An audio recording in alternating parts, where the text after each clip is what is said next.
There's so much beautiful energy in the room. I love it. So much beautiful energy. Come on in. The food is over there. The drinks are in the coolers. If you haven't grabbed it already, feel free to come on in.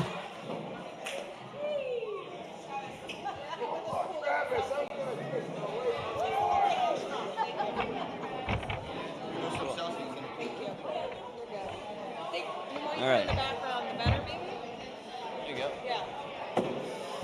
All right.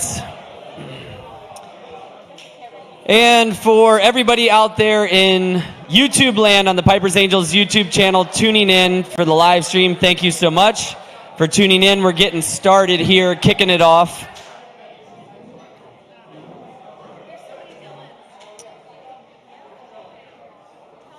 I know. It's super hard to tone down the excitement. But don't worry, people tell me all the time, Travis, maybe you should just practice gentle enthusiasm. Like, okay, I could try that. I don't know exactly what that is, but we'll try. So, just to get your attention, to make sure you're paying attention, and to also offer our gratitude, because one of the things many of you know if you've come to a committee meeting before, who knows what this is? The Awesome Bucket. The Awesome Bucket was born on January 17th, 2018. It has a birth date. And the purpose of the Awesome Bucket is that at all of our meetings and many of our events, we just want to say thank you for showing up. Because just because you show up, you are awesome, and we appreciate it. And yeah, we can sell raffle tickets and do raffles and all of that, but sometimes it's nice just to give back just because. So you'll notice on the table in front of you is a red ticket. Now, if you want to play fairly, you technically only get one red ticket. But that red ticket in front of you is for a prize. And we have 3 prizes this evening. We have a $100 Bimini's gift card. We have a bottle of tequila Eterno Verano. And we have a shark band. So, if you want to grab your ticket, now here's how the interesting part's going to work. There are extra tickets at those tables, so if we pull an extra one, this could create a logistical slowdown or challenge. But would somebody like to come up and help me? Vanessa, would you like to join me on stage and help me select some Awesome Bucket tickets? All right, we'll start with the $100 Bimini's gift card. If you're at a table with extra tickets, you can look at those tickets so you can let us know. And 540-9696. 540-9696. It's like a scavenger hunt. Find the ticket. First one to find the ticket wins. Hey! Jeff wins. Come on down, Jeff. Jeff came to the beach landing this year and gave me a very special challenge coin that he got from Iraq. And Jeff and I go 24 years back to Palm Beach Lakes High School. 24 years later. Thanks, Jeff. All right, next up, we're going to do the shark band.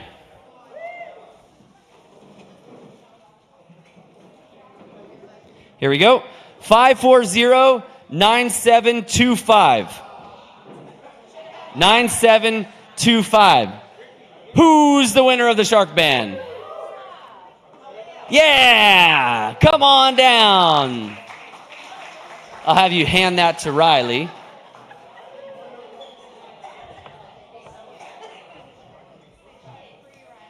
Riley, we know the sharks like extra salty people, so now you're protected. Okay, tequila Eterno Verano. Who likes tequila? Woo! 540-9704. 9704. The winner of the tequila. Ooh, tequila. Anybody? Anybody? Checking. All right, we're going to draw another one. Going. Somebody's gone. Oh, you didn't beat the clock. It was gone. All right, pull another one. But thank you for checking those extra tickets. 5409713. Hey!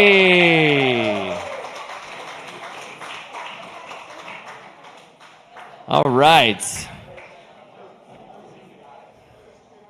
Thank you to everybody for being here. You are awesome. Just for being alive, for being human. Thank you. All right. I have the pleasure up here. My name's Travis Suit, Executive Director and founder of Piper's Angels Foundation and the Crossing for Cystic Fibrosis.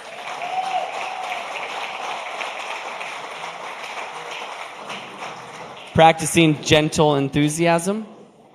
And I have the pleasure of introducing a great friend and one of our most valuable board members as the president of the board of Piper's Angels Foundation, Miss Vanessa Callis. Thank you, Travis. Hi, everyone. Thank you guys for being here. I don't have anything long-winded. I just wanted to say on behalf of the board, thank you all for being here. We had a crazy year, and it really means a lot that you're all here and you all come out to support the community and support the event. So, yeah, thanks, guys. Round of applause for you guys, too. We can't do any of this without you.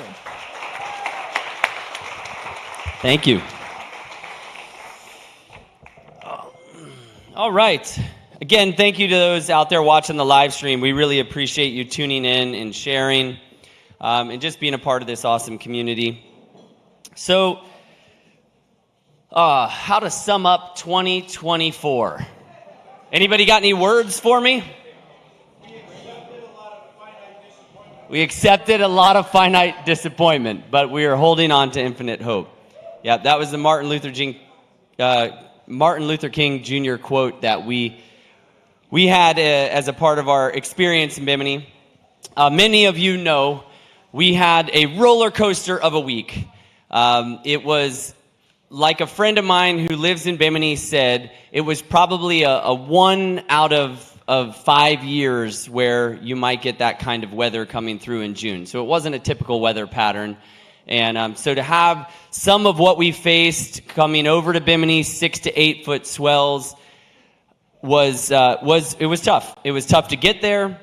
So a lot of people didn't get there on time. They got there later. Some of you, whether you're here or listening, you might have missed some of the community events like the poolside social. And, we want everybody to be there. We want everybody to be together. But the weather is the X factor. The ocean is the X factor. And we can't always control that.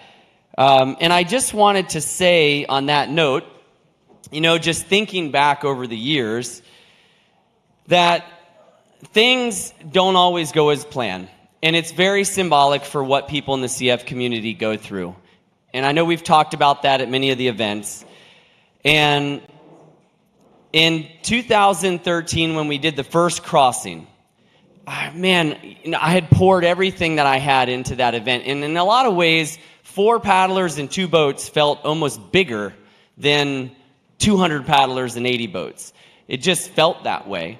And so when the Coast Guard called me the night before we were supposed to leave and said, "We're advising you not to go," it was a hard situation to make a decision on. And as a team, now looking back in hindsight, we probably should have just postponed it a day or two, and we would have had much better crossing conditions. But it felt like we had to go based on the circumstances we were under, and we did. And we had a 25-mile-an-hour wind, 30-mile-an-hour gusts out of the southeast with a low-pressure system moving through. We left at 5 p.m. in Bimini. We paddled overnight. We were in 6 to 8 foot swells the entire time. I've shared these stories before. We were coming down the face of waves, and the boats were going up the front of the waves, and we would slam into the cowlings of the motors and fly off behind the boats. The boats would disappear in front of us in the swells in front of us at night. And we were 4 really strong paddlers, but we were fatigued, hypothermic, seasick, and, really in a battle. And I remember there was a point, I was down on my knees on the board, and I felt terrible, not just physically, but I felt terrible that I had gotten all these people into this situation. And I was like, why are we even out here? This is crazy. This is dangerous. Like, what are we doing? And about that time, Kyle, one of our other paddlers, who was really actually enjoying himself quite a bit more than the rest of us, we saw this lighthouse on the horizon, and this beam of light swept over the horizon, and it really was an uplifting moment. But, after that year, or in that moment, at 3 o'clock in the morning, we had to make the decision. We were paddling 100 miles from Bimini back to West Palm Beach, and we had paddled a long way. It's 3 in the morning, we left at 5. And we made a decision as a team to relay from 3 a.m. to 6 a.m. But relaying for that 3 hours meant that, this attempt of paddling from the Bahamas to Florida was not going to happen. And in a way, it felt like it killed the dream. Like, I really felt like what we had set out to do, we didn't do. It was a major ego hit. It was really difficult to contend with. When we got back and we processed it, and the local newspaper had put in the paper, Piper's Angels paddles 100 miles from the Bahamas to Florida for cystic fibrosis. And there was a part of me that felt like an imposter syndrome. Like, I was like, but we didn't paddle 100 miles. Like, we almost did, but we didn't. And that weight, I carried it for years. And it was like, people would say, congratulations, you guys did it. And I was like, wow, we sort of did it. Yeah. But we raised the money, we created awareness. And looking back, right, it's like, well, it didn't go as planned.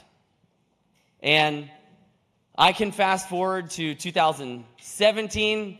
Anybody in here in 2017 part of the event? 34 paddlers shoved off the beach, super strong south winds. Everybody got blown north. We were trying to make it to the Dania Pier, and only this guy over here and one other paddler made it beach to beach, but they couldn't come to the pier. Yeah, under Captain Jim Brown's supervision, they made it. They did it. So they actually did it before I did it. They did it before anybody else did it. They made it beach to beach. But that year, it didn't go as planned. Everybody else had to get in a boat and move. 2018 comes. Beautiful, flat, calm year.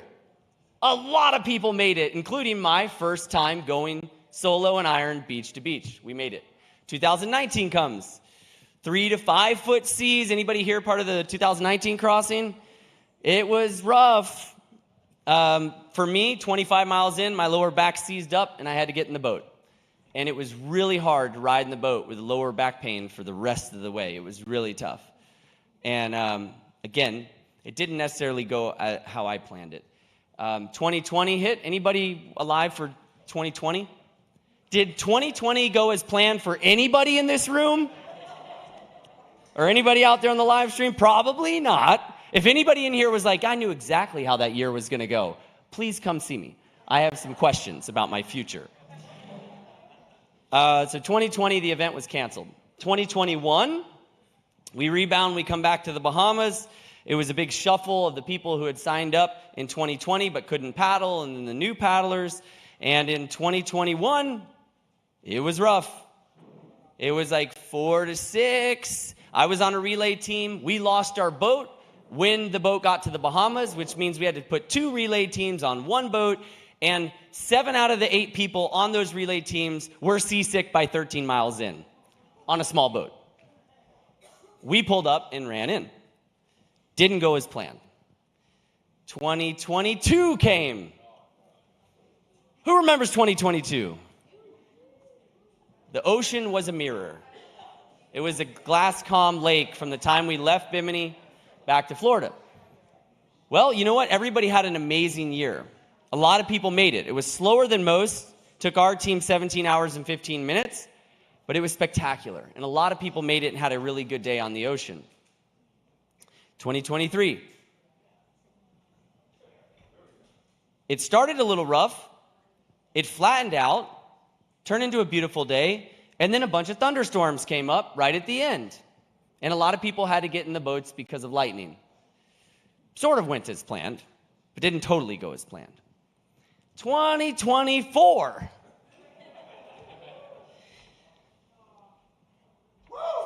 Yeah. Now, 2024 just didn't go as planned. But, you know, what I want to just say within the context of all that is life doesn't necessarily go as planned. And I said this many times, you guys have heard me say it, that, you know, from my perspective, being in the CF community, chronic illness, terminal disease, you see people go through, you know, life, and you see these landmines they hit. Boom, boom, boom, especially people with CF. And life doesn't go as planned. And, you know, for me, I feel like, you know, did we really come here for it to be easy? I don't think so. I think we came here to learn. I think we came here to be challenged. I think we came here for the adversity, and the adversity is the opportunity. And so I really appreciate every one of you who have been a part of this journey and who have joined this crossing community and helped make this a really special event, one that people come back to year after year despite the adversity. I want to give a shout out to all the people in the last few days who reached out to us.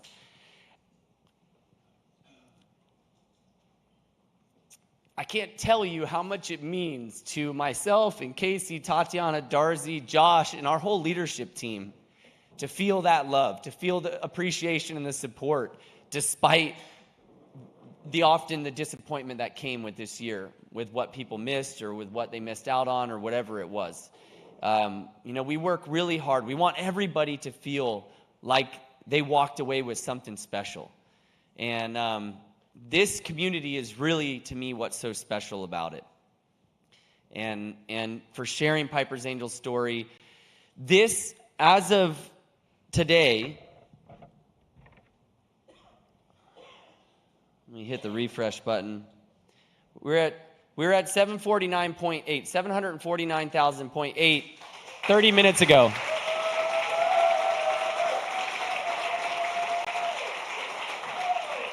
And now we're at 750,000.1.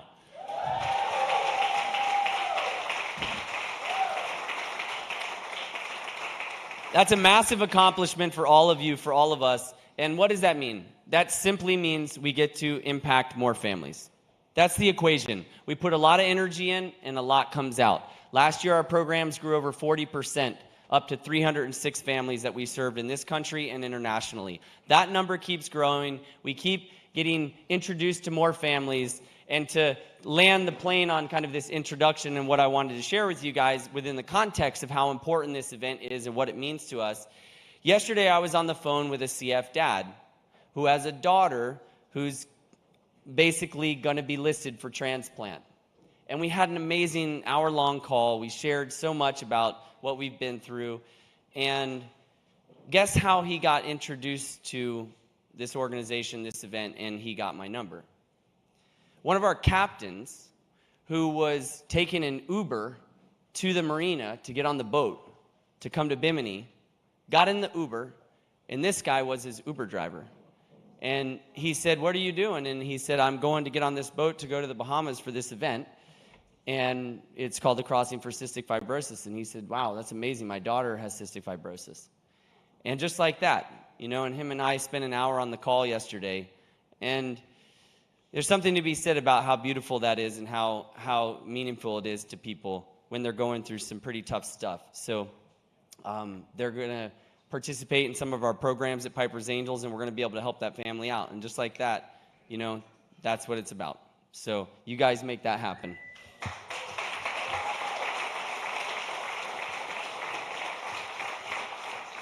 All right, I want to introduce our team here. So let's give our team a big round of applause. I'd like to invite up Tatiana Timms,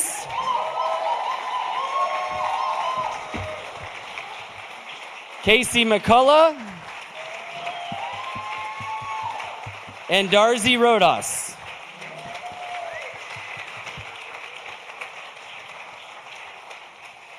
Welcome. Hello. Hi. Feel honored to be standing on the stage with the five of you. 6. 6, 1, 2, 3, 4, 5, 6. Oh, you included. Oh, yes, including me. Yeah, that's okay. Inside joke. Literally, an inside joke. Whoa. All right. So, yeah, well, let's give everybody a rundown of what tonight looks like, kind of the what they're here to see and witness, and any words you would like to share. Take it away.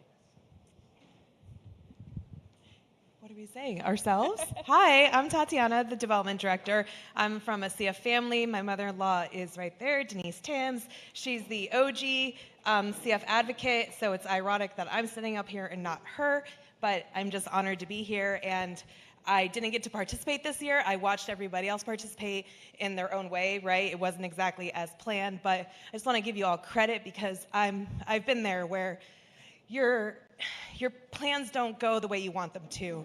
You might be sick, so you can't hang out with your family because you don't want to pass something on. So I cry because I'm hormonal, but I also just cry normally. So you guys all know that already. But anyways, I just want to share that I'm extremely proud of everybody. I know it wasn't easy. Thank you for being here. Thank you for not letting the weather dampen your experience. And we hope to improve the event every year and with you guys in mind, but mostly with the CF community at the forefront. So thank you so much.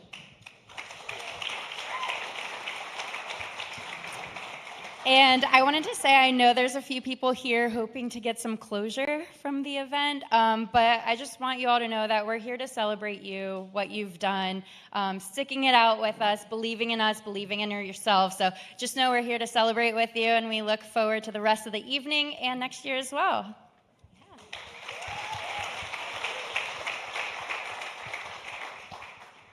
So a lot of you have maybe not met me, and I haven't met a lot of you yet personally. A lot of you, I know you by your names on your emails. So when I meet you, I'm like, oh, I know your last name.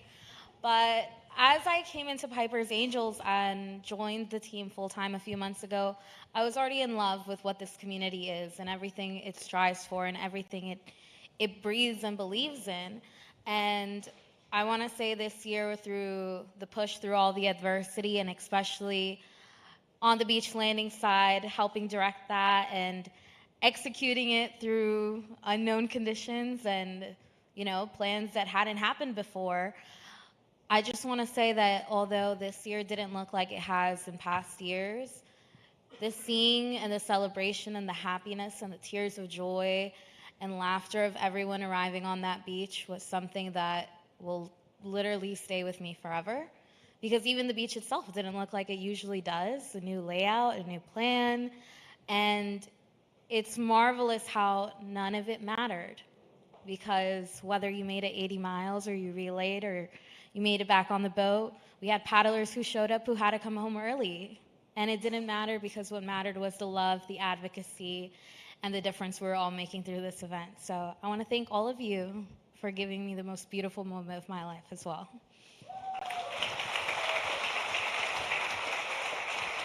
We got our Celsius toast. All right, so I'm just going to give you a quick rundown of kind of what the evening looks like. We have some special introductions. We have a live auction piece, this beautiful David Scroll art over here we're going to jump into, also in Igloo Cooler. We have some special thanks. We have our competitive awards that we will be doing in the first half, and then we will move on to our wonderful superlative awards that we do each year, some honorable mentions, and some other announcements as well.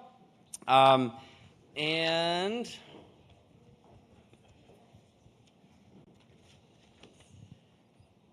we'll also be announcing the fundraising stretch goal winners too. So we'll be drawing that prize. Oh, hey, what's that?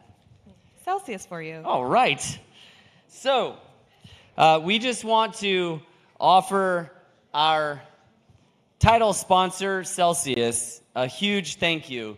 A lot of people are aware of who and what Celsius is. You might not be aware that they're a local company. They're based in Boca. And it's really nice to have a company in your backyard that supports you. And you might not think of it this way, but Celsius, as our title sponsor, is also the largest donor to the Piper's Angels Foundation. So when you think about it from that perspective, it's a big deal what they do to step up and help make this event happen every year. And so we want to give Celsius a big shout out and a cheers to everybody here in the room, that we really appreciate everything that you've done to be a part of this and to make it a success this year. The most successful year in many ways for the Crossing and for Piper's Angels Foundation. So cheers. I'm going to crack mine open and take a sip. That gentle enthusiasm might be a little more difficult after this, but that's delicious. Okay.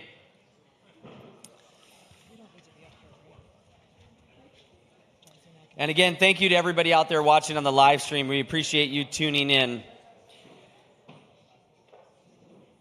So we have this beautiful live auction piece that David Scarola has contributed.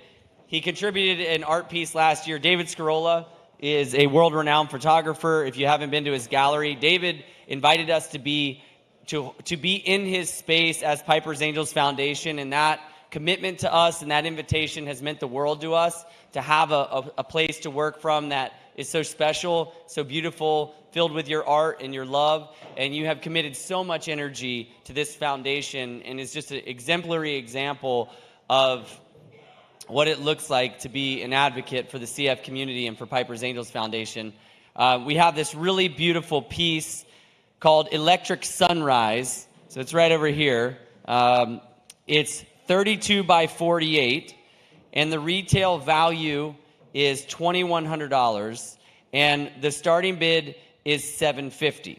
So we will be auctioning this piece off.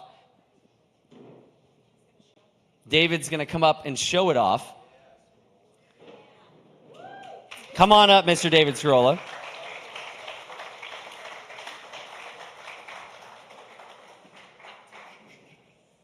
So, what is this piece, David? Tell us a little bit about it. I'll finish swallowing my pizza. Give me one moment. Well, this is a photograph taken at about 4:45 in the morning in Juno Beach on a stormy night or morning. It's on float mount metal. The mount is on the back, and it hangs on your wall. Adding a color, adding a pop of color and a scene into your home or office environment. And it can be yours tonight. Let the bidding begin at $750. All right. It's a real pleasure to be able to offer this piece to Piper's Angels year after year, or offer a piece to Piper's Angels year after year. Thank you all.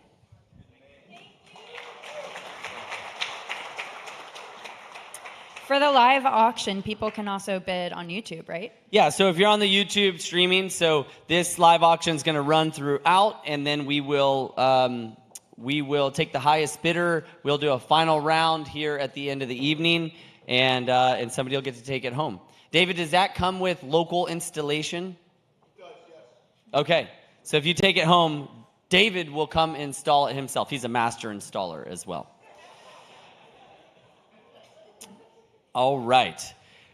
Well, just to kick it off, does anybody want to throw out $750 for the David Scarola? Hey, right over here, we got $750. Wonderful. So you're the first taker. So we're going to kick it off there, and we're going to let it roll on live stream too.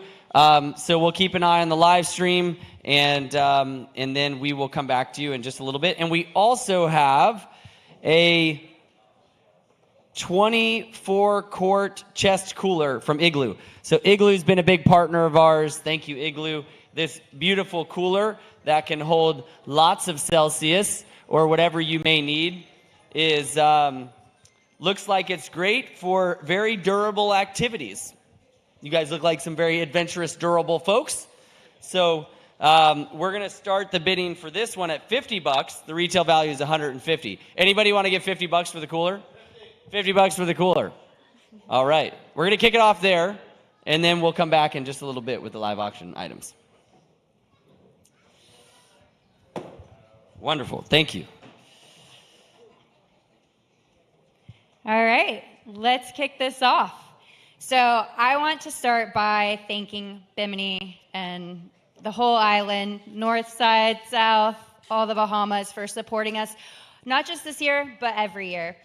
This was my first year working directly with all the vendors in Bimini, from the different venues, Big Game to Cove to the golf cart rentals, tables and chairs, and it's just been such a pleasure. They love us so much. They treat us with so much respect. They welcome us. And, you know, when we were over there, we were approached by the officials in Bimini and locals as well, and they came up to us and just expressed their gratitude. They said, your event and your people move us so much and really touch our hearts, and we are so thankful for each and every one of you coming back every single year. And for us, you know, for me, I felt very fulfilled in that moment, because you don't always know how other people feel about you, especially, like, we kind of bring some craziness over to Bimini, so I don't know how they feel about that all the time, but we bring a lot of love because they give us a lot of love. So I just wanted to especially thank Bimini, the Bahamas, and all the vendors, everyone there that we deal with, the Ministry of Tourism, everybody over there. So thank you, Bimini. Yeah, give it up for Bimini, Bahamas. It really is an honor, and you know, every time we go back, I learn more and more. You know, there's so much history in the Bahamas as well. I've met some people who have been going to Bimini since they were a kid, and if you really look back throughout the history of Bimini, it's fascinating. That little island has really hosted some incredible people, incredible adventures and experiences. It's been the almost like the capital of the Bahamas and Caribbean at different times for rum running and all kinds of craziness. And so it's just really cool that we get to call it home. So yeah, big thanks to Bimini and all the folks over there who treat us so well. All right. And then our next big thank you is to the city of Lake Worth Beach. Give it up to the city of Lake Worth Beach.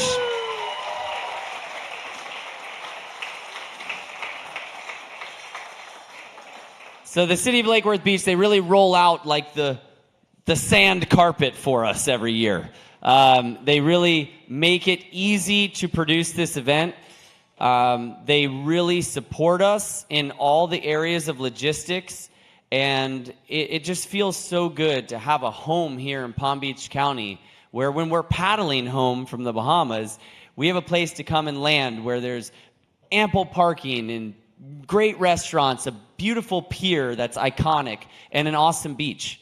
And they've worked with us to be flexible in so many different ways to adjust with the logistics for our contingency plans and support us to offer this venue for us to host our awards ceremony. So to the entire city of Lake Worth Beach team and to Ocean Rescue, who really lays it out for us each year, helps tremendously with the logistics of the event, and to keep everybody safe on the beach. A huge thank you to the city of Lake Worth Beach.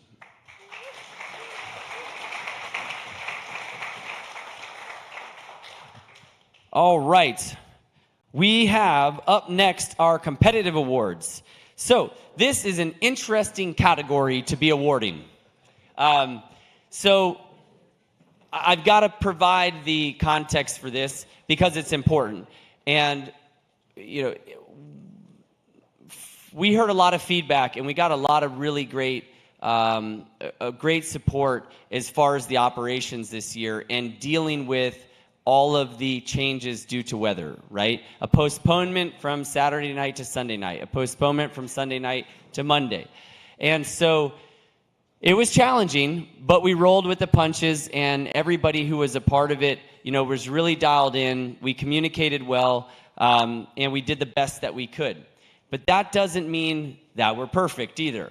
And there were moments and times when we weren't perfect. We did the best that we could. And so the way that this went down, if I may offer this for those listening on live stream and to those in the community, is, right, we postponed from Saturday to Sunday. That's tough because a lot of people couldn't stay. So basically 2/3 of the event left on Sunday. We were getting pretty clear forecasts that Sunday night was going to be very much like Saturday night, in which it was. And so many people chose to leave. And I feel terrible that those people who had to leave weren't able to participate from that point forward. You know, we want everybody to be able to enjoy this experience. The community is amazing. The events in Bimini are amazing. But we also show up to take on this big challenge. And we know how much it means to people to do that. I know how much it means to have the plans not go the way that I planned them to, and to have to get in a boat or to change or cancel what was going on. And it's incredibly disappointing. And I know that many of you had to leave on Sunday and could not make it to Sunday night. And Sunday night came, right? And we were going to stick with our plan. Our contingency plan is paddle Sunday night over to Monday. Well, Sunday night comes, we're all there waiting and waiting and waiting. The weather service is giving us the forecast. It's getting later. We tell everybody to meet down by the pool at 10 o'clock. As that time rolls around, 9:30 comes, and we tell everybody, hey, if you're not already here, hold off, because there's no point coming here if we're going to postpone this to the next morning, right? Now, here's where we made a mistake. And I want you to know that from a leadership perspective, we don't take this lightly, because we know how much people pour into the training and the fundraising and the commitment to be there. It's a lot. When our team huddled up and we said, what are we going to do? We got to postpone it to tomorrow. Everybody's got to run home anyways. How can we salvage this?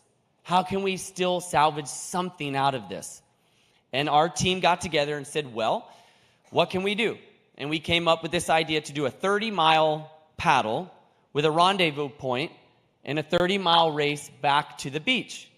And the point was twofold: to salvage some aspect of the crossing that we felt we could do and that would be safe so that people could still enjoy the experience in the beach landing, but also to keep the competitive division intact. Because for us, for those who had stayed, and I know for the people who went home, you didn't have a choice. And I'm really sorry about that. But for the people who stayed, you stuck it out. And you stayed overnight, you committed, and you were there. And so what we made the decision to do was to create this crossing rendezvous race, to put a point that we selected, to offer that as the starting point, and for everybody to paddle back to the beach. Now, when we did that, we were at the pool with exactly 50 people. I counted the people in the picture because I wanted to know exactly how many people were there. There were 50 people. By this point, we were down to 58 paddlers who were going to paddle on Monday. 50 people, including captain, crew, and paddlers that were by the pool. Who was there at the pool for that moment? Raise your hand. It was a very special moment. It was a really beautiful moment. I thank you who were there for carrying the energy the way you did, because it didn't feel like a downer. It was actually exhilarating. And one of our dear friends who was the guest speaker, who many of you know, Chris Burdish. Who loves Chris Burdish? The Chris Burdish story, right? Chris Burdish was representing the Chris Burdish Foundation. He's the gentleman many years ago who paddled 93 miles, 93 days, 4,050 miles from Africa to the Caribbean, nonstop, unsupported. An incredibly wild journey. You can check out his film on YouTube. You can read his book. Everybody got a copy. All the paddlers got a copy in their gift bag. And he's a really amazing individual if you ever get a chance to talk with him. Well, Chris was sitting there, and when we said, this is what we're going to do a 30-mile rendezvous paddle, he's like, hey, in his awesome accent that I'm not going to try to replicate. And he said, well, look, the Molokai paddle in Hawaii, that's an international championship race, and that's 31 miles. So why don't we add an extra mile so that this year, this 32-mile race back to the beach and paddle will be the longest open ocean international paddle in the world. And we were like, wow, this guy's good. we got to keep him around. We're like, all right, 32 miles it is, right? So we picked the point, 32 miles. Now, this was by the pool at that time, right? Now, we had communicated to the other boats and paddlers, hey, you know, you don't need to come out because of the rain. We're going to send out an email. Well, we went back and we huddled, right? And it was been a long, exhausting few days. We got together, we organized the email, we sent the email at 1 a.m. to everybody who was there in Bimini. And the email outlined what the plan was, including, you know, we're going to follow the rules, we're going to do this, we're going to do that. The thing that wasn't clearly communicated, and this is what I think is really important to clarify and for us as a team in our leadership to own and understand and how we can make this event better and make sure we don't make these mistakes in the future, is that when we communicated that, we omitted the fact that this was going to maintain the competitive nature of the event intact. We didn't specify that. We said it at the pool to a lot of people, but we didn't say it in the email. So the people who received that email between that night and the next morning, some of them made plans and adjusted their plans based on what they thought was going to happen and didn't realize that the race was going to continue based on the parameters that we had outlined, and it was going to follow the same structure and rules. Is everybody following me? Does this make sense? Okay. For those people, I've spoken to several of them who have reached out and voiced their situation. And, you know, this is one of those moments, right? Our team misfired between 9:30 and 1 a.m. It's what happened. And I take full responsibility and accountability for that. And so for those people who are watching who may not be here, because right now they might feel pretty darn down about the situation because they didn't get to participate the way they wanted to. If you're watching at home, or for those people who are here and you know somebody who maybe is in that boat, this is what I want to say. That we would never intentionally do anything to harm somebody. We would never do anything to make somebody not feel good about their participation in the crossing. And I'm sorry. I really am sorry. We messed up. We executed almost flawlessly on the operations of this event. But in that little window, we messed up. And I get it. That hurts for some people. And it's tough. But we're human. And we did the best we could, and we messed up. And I would hope that, this is my hope, that for those who felt the sting, the burn, the disappointment of that in particular, I would hope that over time, that looking at the energy of this community, looking at the vehicle of advocacy that the crossing is, understanding the impact for the hundreds of families that fundraising is going to touch in some way, for all those people laying in the hospital bed, that is what matters most. I get it. Not competing, not winning prize money may suck. And it may have really spoiled kind of the end of this journey for you in some way. But when we look back 20 years from now, and we look at the progress and the impact of what this foundation was able to achieve, I just hope that we can all see how important each of our contributions are. And that the race, you know, this didn't start as a race. It started as a challenge. We added this function of an international championship because racing is awesome for some people. Competing is great. We get people who come and compete every year, and it's really important that we offer that.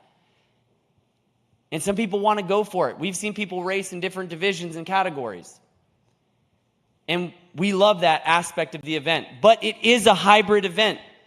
We have people show up who just want to paddle recreationally. They will never race this event.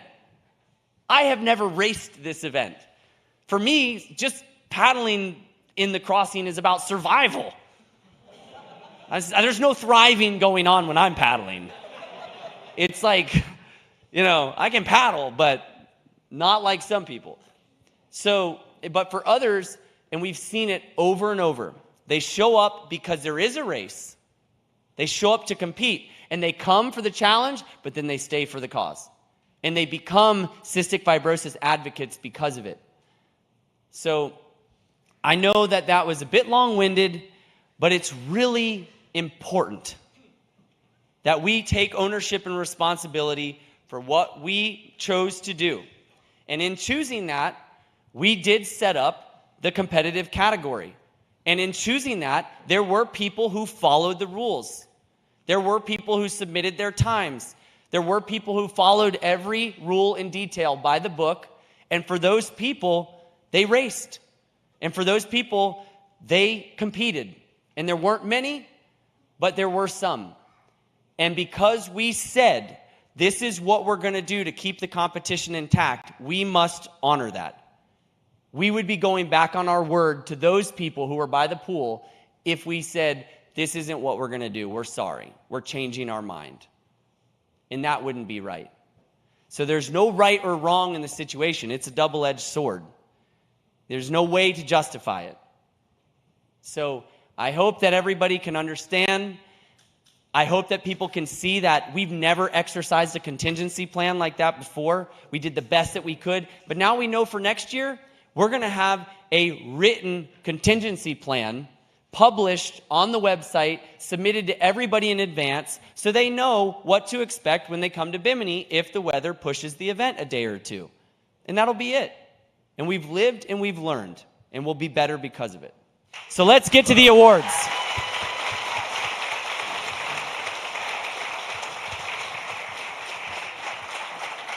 All right, so the first category that we had paddlers competing in was the SUP Relay 2-person. And we want to give an honorable mention and shout out to Team Plankton, Trisha Michelle, and Yulia Piatek, I hope I pronounced that correctly, because they did participate in that category, but they were essentially in fourth place. So in third place, Team Charleston, Kenny Puckett and Lee Shapley, with a time of 5 hours and 52 minutes and 31 seconds and a cash prize of $1,000. Are you here in the house? Woo.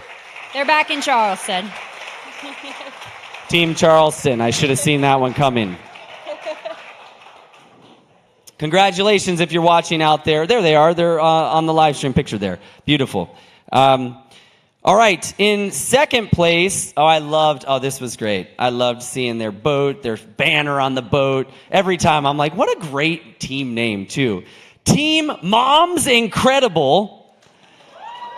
Elizabeth James and Michaela Wood, a time of 5 hours and 47 minutes and 52 seconds, and a cash prize of $2,000. Team Moms Incredible, come on down.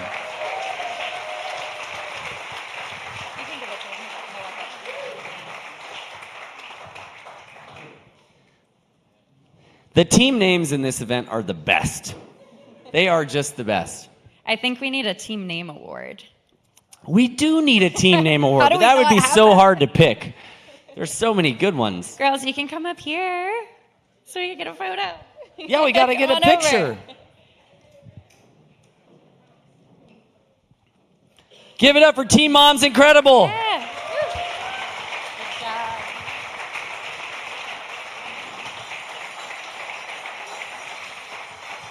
Thanks for sticking it out and making it happen and paddling to the beach, guys. And for these folks who were mentioning, I just want to say, if you were out there, I remember when we dropped in the water, because my team was a relay team, right, with Piper and my wife Danny and our good friends Joe, and it was beautiful.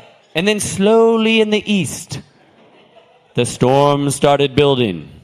And it built and it built. It built until literally as far south and as far north, it looked like Armageddon. Great, because, honestly, after last year, I was kind of expecting some bad news. But he said, you know what? We're talking to the weather service. It's a big storm. There's a lot of wind and rain, but there's no lightning. You guys can keep paddling if you want. If you want to move, you can move. If you want to stick it out, you can stick it out. So for those who stuck it out, good for you. That was some tough paddling conditions. So in the SUP relay two-person, in first place was Team Elemental Performance, Ryan Burgess and Josh Lamphere, with a time of 5 hours and 12 minutes and 41 seconds and $4,000 in cash. Come on up, guys. Get over here.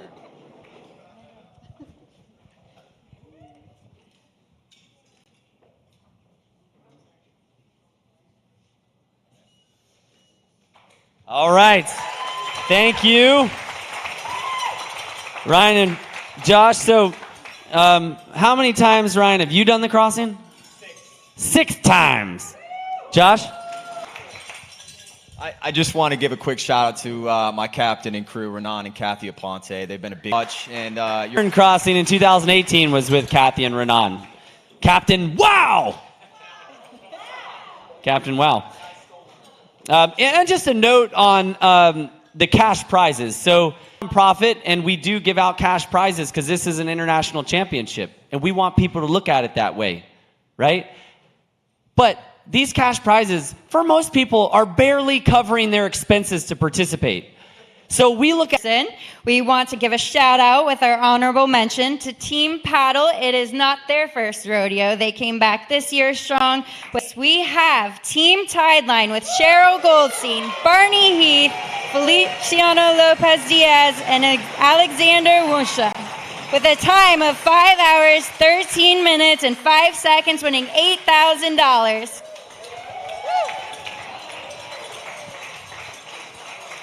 If you were out there, you probably know this, or if you're a paddler, you know this, but sometimes paddling 5 miles can feel like paddling 50.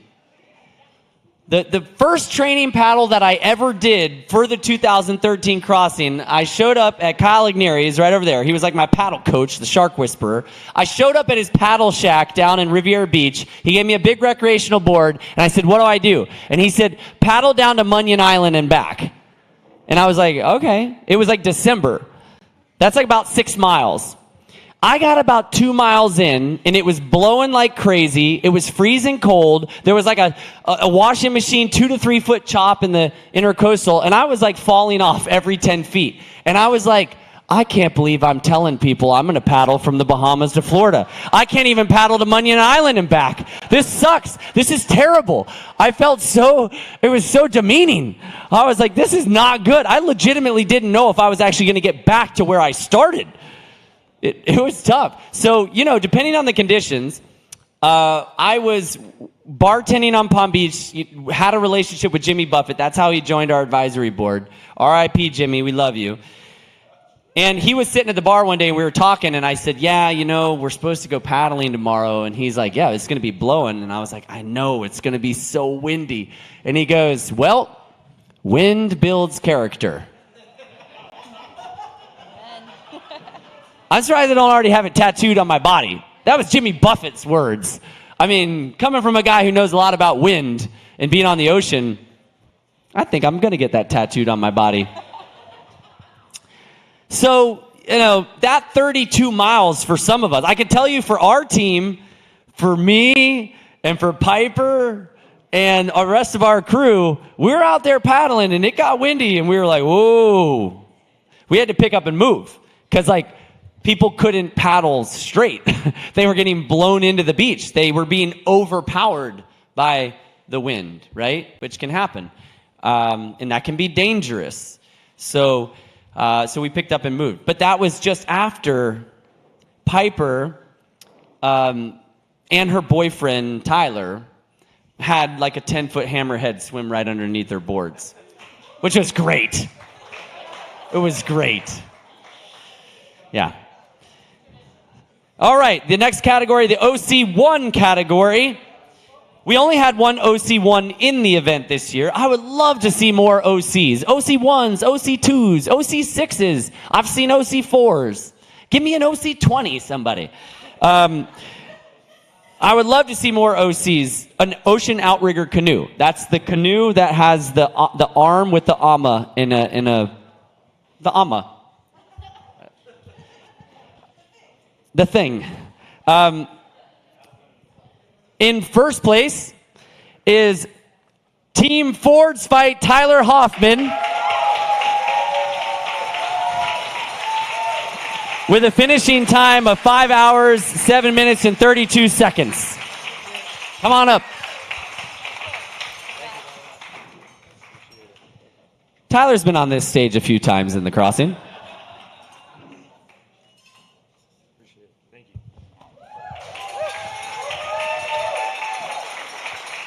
And for those watching on live stream or people here, just so you're aware, so the way this works in the competitive divisions is that when we have 5 teams or participants in a category, that's what unlocks the cash category.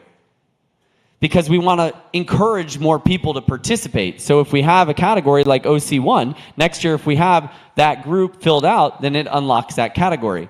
So encourage other friends to come and join and paddle with you or to compete. Moving on now to SUP Solo Women. So this year was the biggest this division has been. I think we had at least 10 women that were registered to participate, which is amazing to see. Shout out to all the ladies. And obviously, due to the unfortunate circumstances, not all of them could stay through Sunday to paddle back on Monday. But I want to give an honorable mention to my friends Brianna Trainer and Lindsay Tilton for sticking it out all the way till Monday. And they chose to help another paddler out that didn't have a boat, that stayed back, one of our CF Warrior teams, and to donate one of their boats to that team so they could get to participate in the event, and not compete at that point. They know that this is about the heart of the community and being there for other people and the support and the love, and they showed just that. So honorable mention to you two ladies.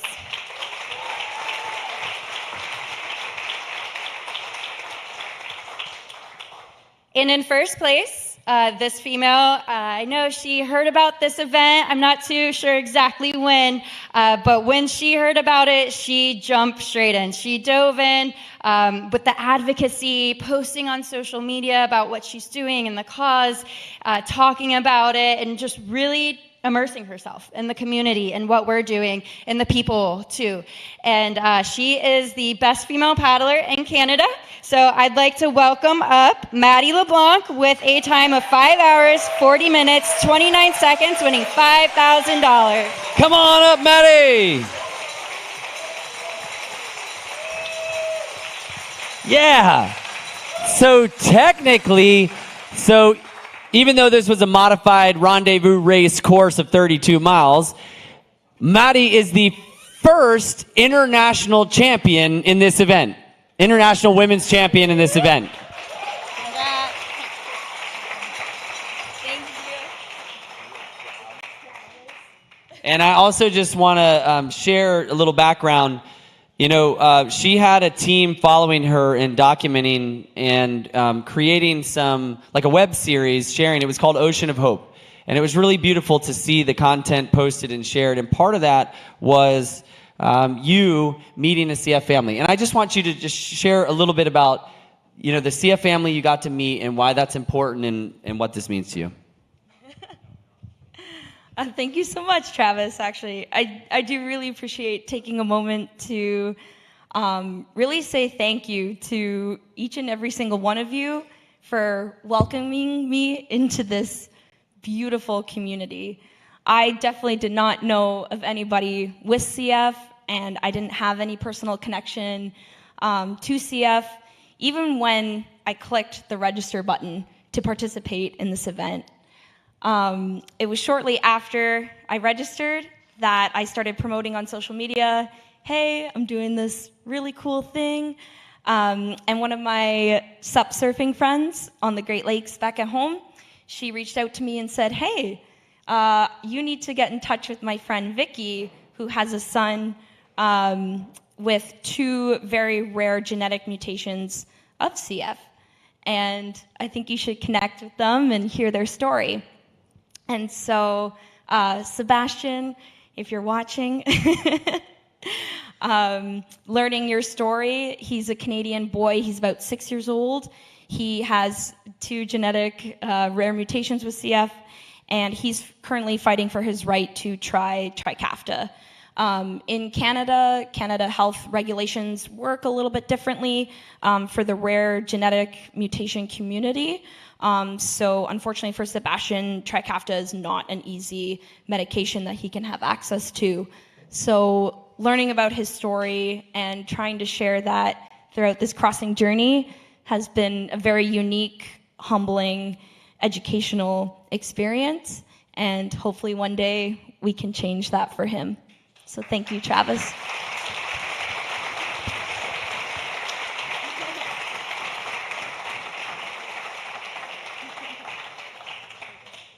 All right. Thank you so much, Maddie. All right. The next category is the Sup-14 men's division. Want to give an honorable mention to Wolf Serrer, an honorable mention to Michael Marsh, and an honorable mention to John Rudishauser for participating and competing. And the first place award is for a young man who came into this organization last year, into this community, and really just showed up in so many ways. I remember talking to him 2 years ago, and he was thinking about it, and then the next year he committed, and then they, with his company, became a sponsor, and he showed up, and last year he really paddled his heart out, and he was our men's champion last year with Team Blue, Blake Carmichael, with a time of 5 hours and 27 minutes and 53 seconds.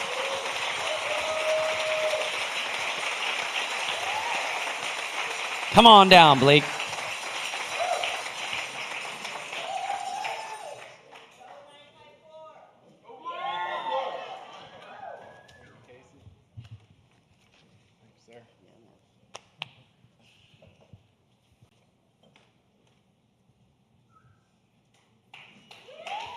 All right, I'm just curious.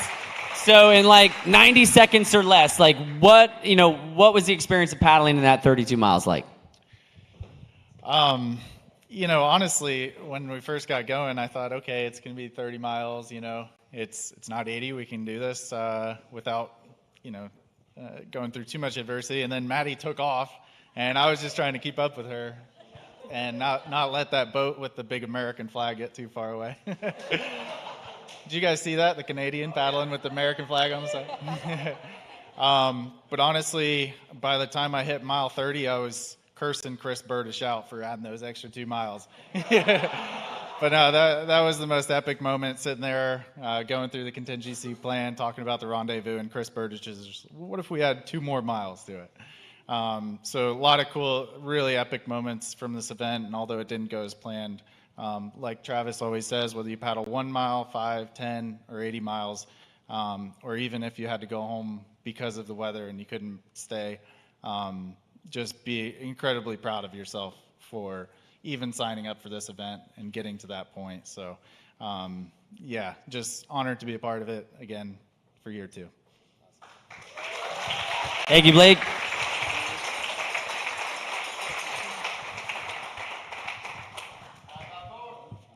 All right. Moving on to our specialty awards. These are like the superlatives, like when you're in high school and somebody votes you like, give me one. Class clown. That was a popular one, apparently. Was anybody in here voted class clown? Raise your hand. 1, 2, 3. 3? All right. Clowns. Crossing class clowns. That's a nice alliteration. It has a ring. Just saying. We like our team names. Okay. This year, Celsius came in as big as they've ever come. They sent more flags, more tents, more product, if you can't tell. They also had their reps, and our guy, Paul Marchinatis, was there the whole week. It was the first time he was at the Poolside Social, and if you've been there and experienced the Poolside Social, the speech that Travis gives every year gets more and more inspirational, so no pressure. Every year. And the DJ that helps accompany that speech makes it extra memorable. It's a lot of fun. But after the Poolside Social, a lot of you may not have noticed, but we had a really intimate moment with Paul and the Celsius team, and that's when Travis shared to them that they are our biggest donor to date. And that makes a huge difference in a small nonprofit with 4 people running it at $1 million. You know, we need those funds, and because they choose to support us, they're local, they're in our corner. It makes all the difference. So I just want to give a cheers to Celsius. They're not here tonight, but we do have a video that we're going to run that we made just a few years ago honoring them. And just support Celsius any way you can. I hear people talking about them all the time. They're blowing up, and we're just so happy to have them in our corner. So cheers to Celsius. Yeah.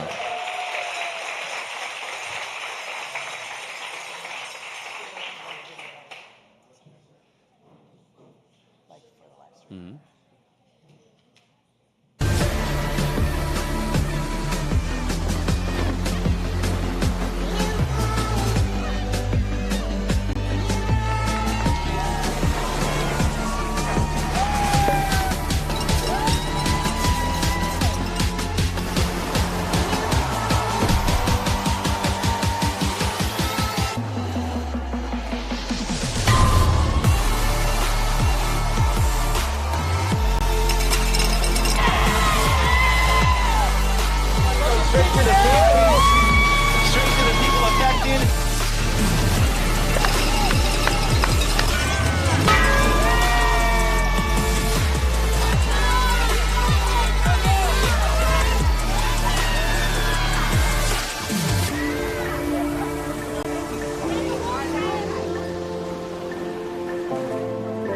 All right, and we're back here. Thank you, Celsius. Okay, so for our live auction items, we have our amazing David Scarola electric sunrise piece. If we could pan over and show that, that would be awesome. So you can bid on YouTube. We have Allie and Janelle are checking the YouTube bidding. But we're at $750 for the picture. Does anybody here in person want to bump it up to $800? Anybody want to go 8? We got $800 here in person. Anybody want to go $850? Anybody got $850 for the David Scarola electric sunrise? $850? Luis is giving me hand signals about something. This is, okay. Well, we'll come back. So we've got the igloo cooler right here. Yes. $850? We got $850. All right. And the igloo cooler is currently at $50. Retail value of $150. So for those of you bidding online, you can drop your bid in the comments if you want to bid on this awesome igloo cooler. All right, let's keep rolling with the awards. All right, next up, we have our 2024 Outstanding Sponsor Award. Another sponsor that couldn't be here but really wanted to. If you don't know Dr. David Capaldi, you need to know him. He's a local to Tequesta. He's a local to the community, but he also has a CF connection. He grew up with a family that has CF. He supported us now. He's been a sponsor for 2 years. He's one of our top sponsors this year. So we just want to give a huge shout out to Dr. Dave Capaldi at Diamante Medical Skincare. Tell him we love him. We thank him so much, and we can't wait to see him next year. Thank you, Dr. Capaldi. We're going to run a quick video. Dr. Capaldi is like one of the most cool, steady people you'll ever meet. No matter what's going on, he's just like, you're like, wow, how does he do that? Like a Jupiter sunrise, He's got some only in secrets or Diamante, where world-class like aesthetics meet our ocean-inspired practice. Let's dive in. Hi, I'm Dr. Dave Capaldi, owner and CEO of The Practice. Welcome to Diamante Medical Skincare.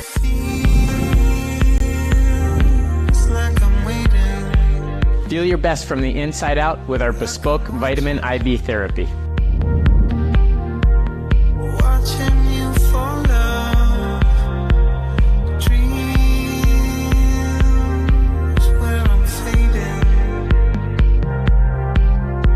Rejuvenate your skin with our advanced facials, chemical peels, and lasers so you can look and feel absolutely radiant. So free my mind. All the talking. This is the room where all the magic happens. This is where we do our profile balancing and we smooth away wrinkles and we reverse time for you to make you look and feel your absolute best. And for the most advanced treatments in minimally invasive aesthetics, we offer liposculpture, liposuction, and non-surgical facelifts.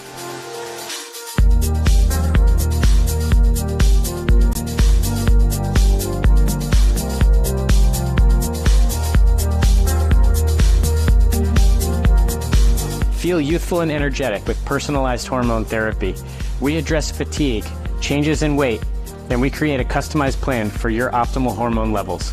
During your consultation, we'll create a customized plan tailored to your specific needs, ensuring optimal hormone levels for both men and women. And it means a lot to me to be able to choose this person and to present it. This award was presented to me after my first crossing. It was presented to me by Ryan Burgess, who got the award before me, and he helped me understand what this award means. This is the Force of Nature Award.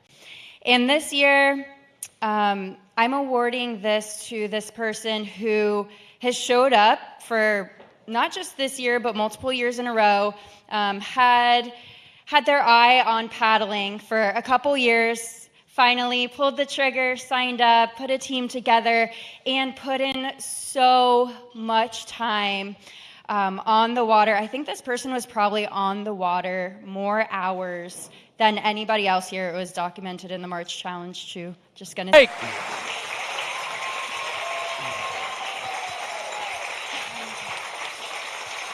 Ladies and gentlemen, look at that beard.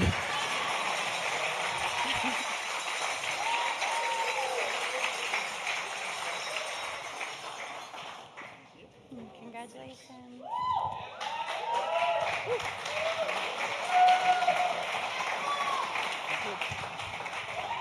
Congrats, Mike. And next is our Most Inspiring Crusader Award. There are plenty that come year after year. And this person, I met him out of kind of selfish ambition because I went through all the registrations and saw that he was signed up as a prone paddler. And I was like, okay, that guy's mine. I'm going to mentor him. And I reached out to him, let him know that he was just, surprisingly assigned to me. But his name is Daniel Baruka, and he is the most inspiring Crusader this year to me because he has had such a journey, and you can read about it on an article online that was written about him. But a few years ago, he was diagnosed with cancer, and he has had his own journey. And when he was diagnosed, he also found out that he was expecting a baby boy.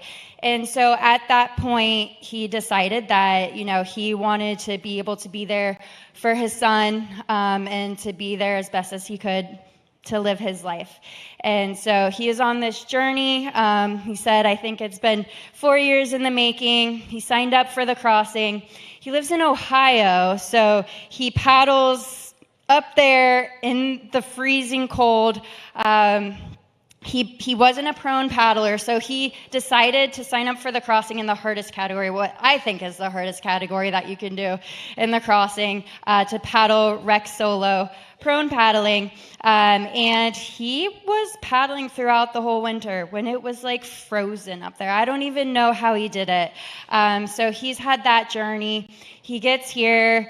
I think they went through like 4 different boats and captains too, just because we know how things roll with the crossing, and something comes up and then you get switched to another boat, find a new captain, make friends with that captain, that gets switched to. So lots of change of plans for Daniel. And so he and his buddy Sam, who's also prone paddling, they set off on Monday. And shortly into his paddle, he injured his shoulder, continued to paddle. He got extremely sick because he's used to paddling in 40-degree water, while here it's like 85 probably, and it was a really hot day. Travis says ha nay, but we say hot day. So But anyway, Daniel made it back to the beach. I saw him paddling in, giving it everything he could, waiting for his son on the beach, and doing it for all the reasons that I just mentioned and for the CF community. So congratulations, Dan.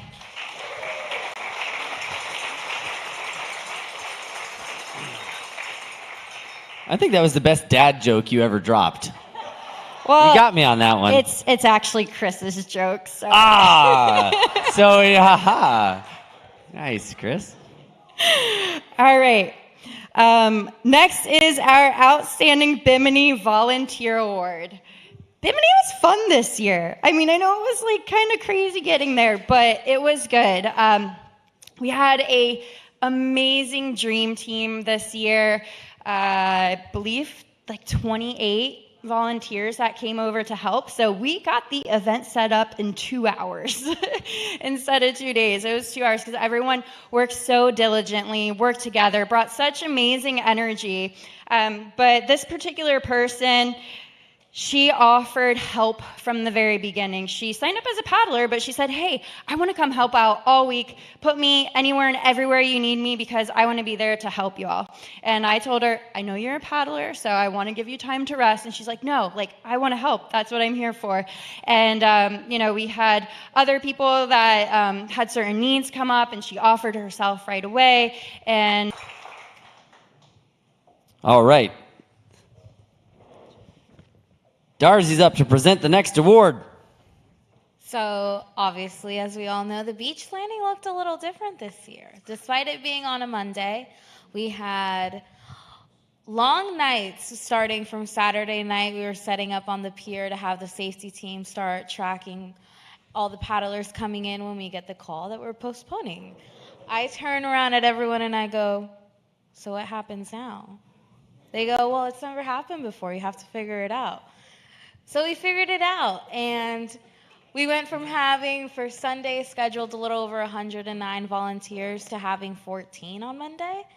But we had one volunteer, who's now back in Chicago, Mr. Bernie Escovici, who stuck it out.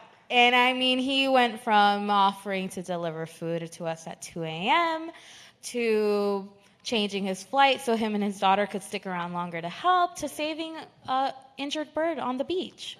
So this year we want to award him the Beach Landing Volunteer Award for all his courageous and loving help that he provided. And something that I've been really inspired by knowing him for the last 3 years is he doesn't have any connection to CF. He doesn't really have any connection to Viper's Angels or the Crossing.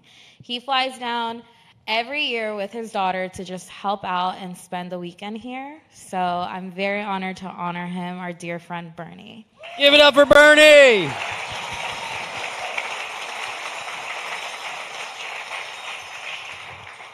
All right, the next award, one of my favorite, is the Rockstar Advocate Award.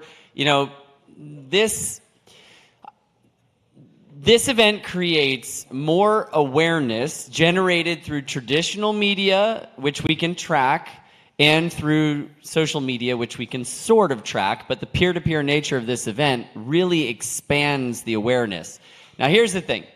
Without awareness, just like that captain sharing the information to the Uber driver who happened to be a CF dad, without the awareness, you have no advocacy.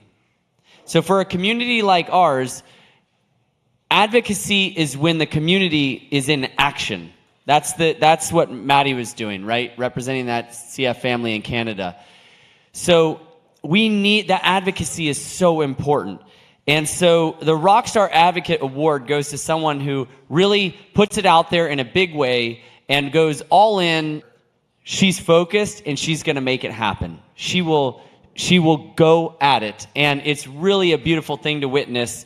She was one of our top fundraisers and top fundraising teams. She put together a ton of fundraisers leading up to the event. She paddled, she rallied, she got a whole team, captain and crew, together to come over, and unfortunately they weren't able to participate on Sunday. They had to go back, but the Rockstar Advocate Award goes to the one and only Jessica Franklin.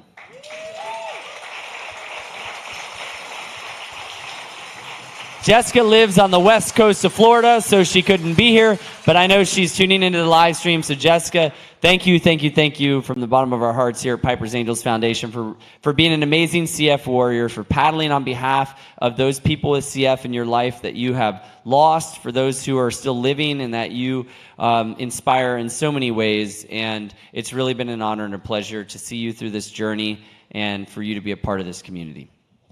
On that note, they were 813 Stepsisters from Tampa, and for the longest time, they were in the running as our top fundraising team. And then all of a sudden, out of nowhere, we're like, who's this team that raised over $50,000, beating Josh Ferris's previous record? So we actually had a team that raised over $52,000 this year. I think it was up to $54,000 when I looked this morning. That's right. It's an incredible feat. We're so grateful for them. And that team is Team Saltwater Therapy.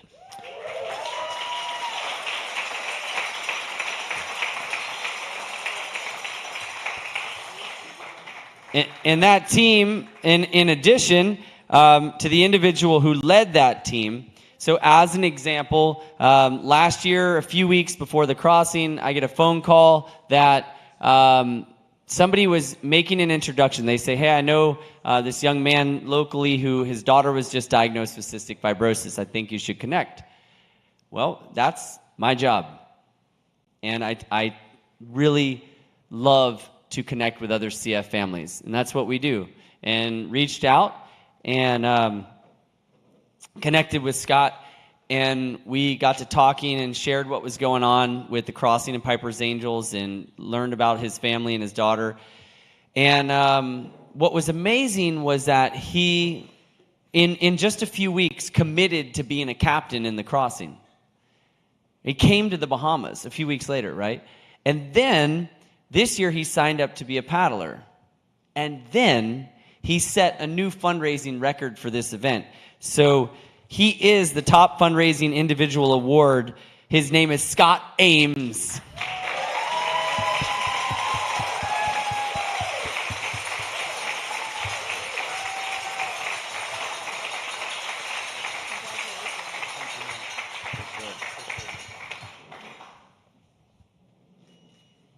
Scott, would you like to share a few words? I'll try. I get emotional like you. It's been a journey for us, but we reached our goal of raising money and awareness, and we'll be back for redemption on the paddle next year. We'll be back to fundraise next year, and appreciate the support from you, from my wife Kelly, from everyone. Tyler at Ford's Fight for getting me on the right track with equipment, training, you name it. We're excited to keep supporting this. Thank you.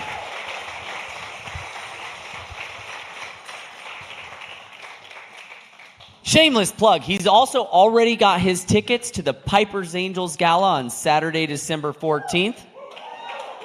Super early bird tickets are on sale to July 31st. We sold 14 tickets last week, thanks to all those folks in Bimini who jumped in and made it happen. So, yeah. Top nonprofit fundraising team. All right, our top nonprofit fundraising team. So we mentioned this gentleman earlier. He's got an extraordinary story. He's not just an extraordinary human being, but he does extraordinary things for extraordinary causes. The top nonprofit fundraising team this year is the Chris Burdish Foundation.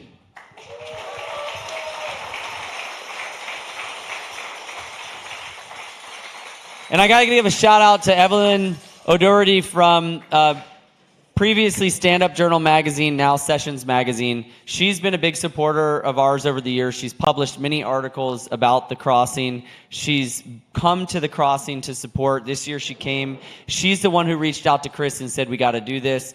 And they really showed up in a big way. And as for those of you who heard him or met him in Bimini, he's an incredible guy. And I really encourage you to go follow him on social media, follow him on YouTube, see what he's doing in the world, because it's like a constant source. He's like a river of inspiration, and he's very bold and daring, and it's pretty unique and rare to see. So yeah, much love to Chris out there. Next up is one of my favorite categories. It's the Social Media Rockstar Award. And I've got to say, this year, it was tough to pick the top social media rock star because everybody did an incredible job. We had accounts popping up everywhere of teams starting their own account. I want to give an honorable mention to Siblings at Sea because they were a huge advocate for us. Thank you guys. Really appreciate it. And unfortunately, they were not chosen as our social media rock star, but it was a really hard choice. This year's social media rock star, they have a personal story. Their sister passed away from CF, so it seemed really only fitting to choose them. So the social media rock star award goes to Sam's story. Woo!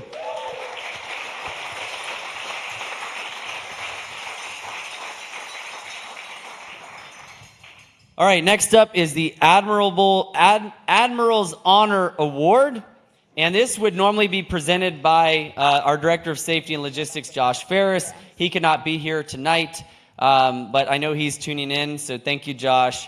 Josh and I go way back. There's lots of awesome stories I could share about Josh, but he stepped up in such a huge way. You know, this award goes back to originally Sean Dunleavy was the first to receive this award because he was the first admiral of the fleet. In 2017, when we had 34 paddlers sitting in the Hemingway room, Sean had flown in, and he literally everybody's sitting in the room. He flies in, he lands in Bimini, he comes in, he's a pilot, and so he walks into the room. We're all sitting there, and I'm like, hey, perfect timing. He walks in, and we're like, okay, guys, so. There's 34 of us. We're just going to take a democratic vote. What do you guys want to do? Do you want to leave at like 1 a.m. or do you want to leave at 3 a.m.? We voted. And half the room raised their, literally just half, 17 raised for 1 a.m. and the other half raised for 3 a.m. And I was like, oh boy, really? I mean, man, humans just love conflict. Yeah. And we voted. We left at 3 a.m. Every single person the next day said we should have left at 1 a.m. Now you guys know why we leave at the time we leave. This award that he chose goes to a very special individual, to Captain Jim Moore for the Admiral's Award. So he says, this is Josh, I've chosen Captain Jim Moore to receive this award for his ability to thrive in the face of adversity along with the steadfast positivity after being knocked down. Captain Moore's ability to rise above what some would view as an unfortunate circumstance and turn it into a positive not only for himself, but for the passengers he carried on board his vessel and the entire Crossing for Cystic Fibrosis as a whole. It is because of Captain Moore's actions that his passengers Claudia, Brooke, JP, and Haley and Sam arrived safely to the dock seemingly unshaken.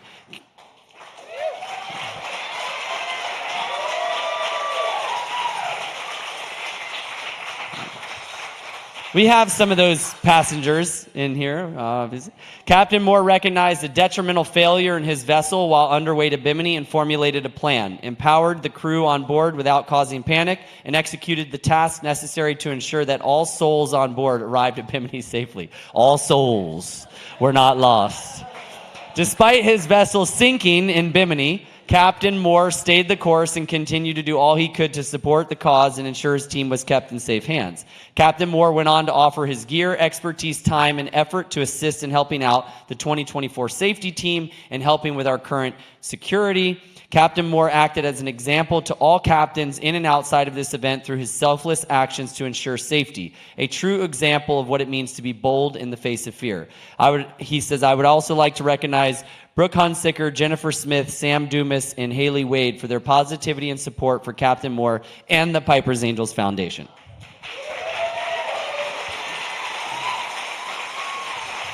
I really wish he could be here to accept this award. I was in the room working on some notes, and somebody banged on my door, and all I heard from outside the room was, Travis, there's a boat sinking.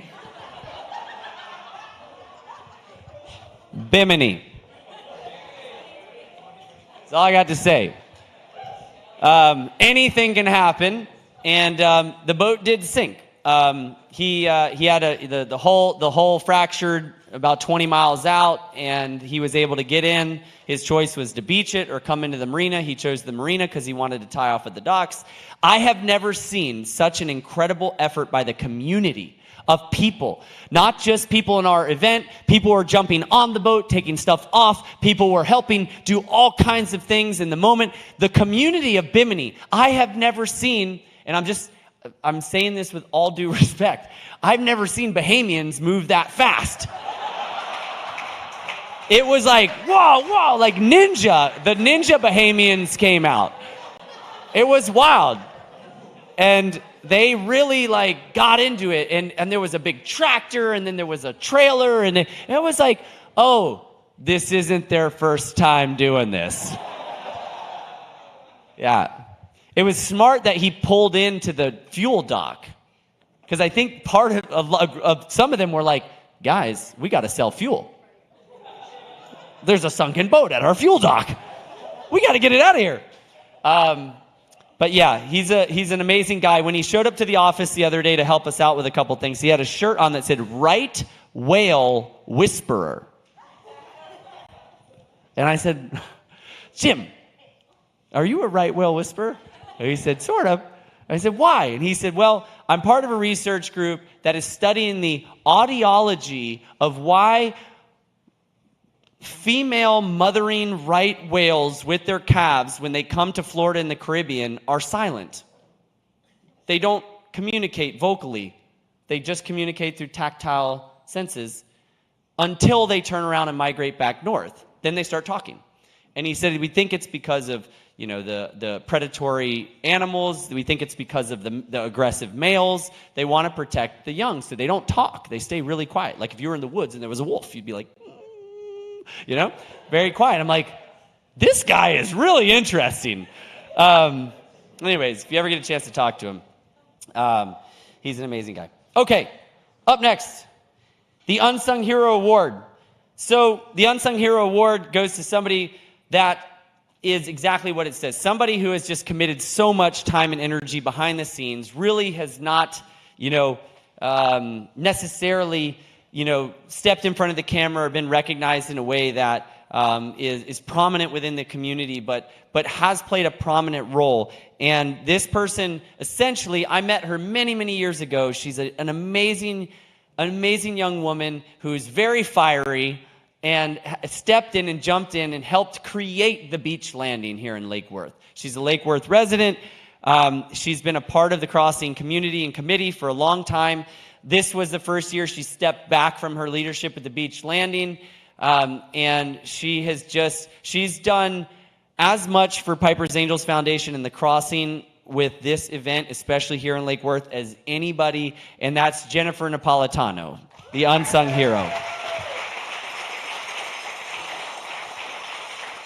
I look forward to giving her that award in person. All right, the next is our Virtual Paddler Advocacy Award. So this is pretty incredible. We have a woman who participated in the Crossing a couple years ago. She went iron. She paddled with one of our board members, Romy, and this year she couldn't make it because she lives in Kauai, Hawaii. But what she is doing instead is, as a virtual paddler, she's been fundraising for Piper's Angels. She signed up to paddle in solidarity with the Crossing, and she is attempting to become the first woman to paddle from Oahu, the Big Island. Is that the Big Island, Oahu? Yes, the Big Island, to Kauai, which is, I think, 70-something miles through a pretty bold channel there to cross between those islands. And I believe she's doing that this week. So Tammy Hampton on Instagram, you can go check her out and follow her. But that is one of the more outstanding virtual paddlers we have ever had. So thank you, Tammy Hampton.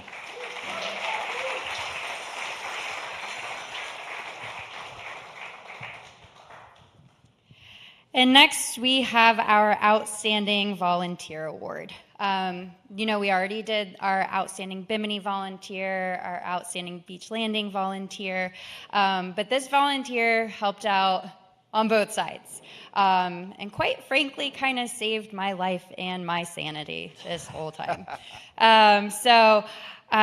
This person has been there like a mother, like a friend, like a sister, has volunteered year after year, been there with her son as he paddles across the ocean, been there for all of our staff for whatever we need, whenever we need it, always volunteering her time and energy, efforts, just to make this event easier on us. So this year she took on the ginormous task of lodging on the South Island. So thank you, Mama T, for getting everyone in their units and a roof over their head. And so I want to present the Outstanding Volunteer Award to Teresa Burgess-Disk for just being outstanding overall and for being comforting for me and just being the biggest help that I could really use during this whole process. So thank you, Teresa. Ryan, come up and receive the award in honor of your mom. Ryan, please say something nice about your mom. Oh, God, where do I start? I love her. No, she is an amazing mother, and I'm very grateful for her, and year after year she's shown up. You know, I've been doing this event for 6 years, and she's been there all 6. So I love you, Mom, and we'll see you next year. Thank you.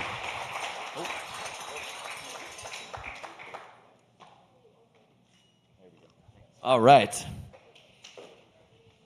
Okay, this next award is our Outstanding Crew Award. And what I noticed this year that I hadn't noticed before is there are a lot of, I want to say, young adults in Bimini with us. And it's been really beautiful to see families making this event into their own, bringing their family members into it, and specifically bringing their children. One of them is here with us tonight, Tristan with Rick Thomas.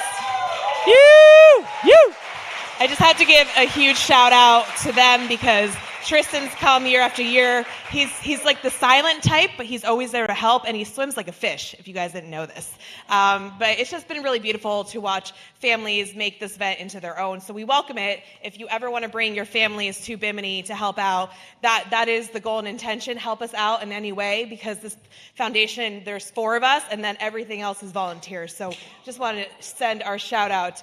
And unfortunately, the person who's getting this crew award is not here, but it's going to be Haley Henderson. So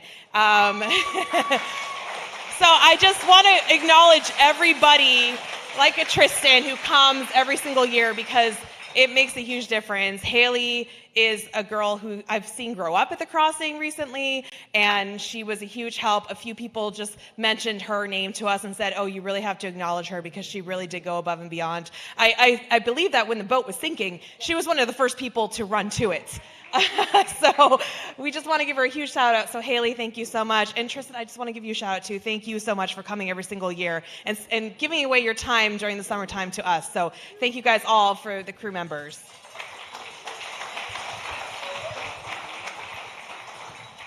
Our next award is our Outstanding Paddler Mentor Award. This year we had 20 mentors for our paddlers, and it's a big job to be a mentor for paddlers. So each of our mentors had anywhere between 10 to 20 mentees that they were there for, to reach out to them, introduce themselves, say, hey, I know this is all new to you, but we're here for you. Whatever questions you have, any needs, let us know, and we're going to walk you through it. We want you to feel supported and confident by the time you get to Bimini. So this year, I have 2 outstanding paddler mentors. I mean, they're all outstanding in so many different ways, but these 2 stood out for a couple different reasons. Our first outstanding paddler mentor is Lindsay Tilton, and Lindsay has led over 20 training paddles just this year. She's stepped in for me when I had things come up and I couldn't lead a training paddle. She's led her own paddlers to great heights of their own progress within paddling, boosting confidence, and has just been a huge help to our whole paddling community and really uplifting it. So thank you, Lindsay.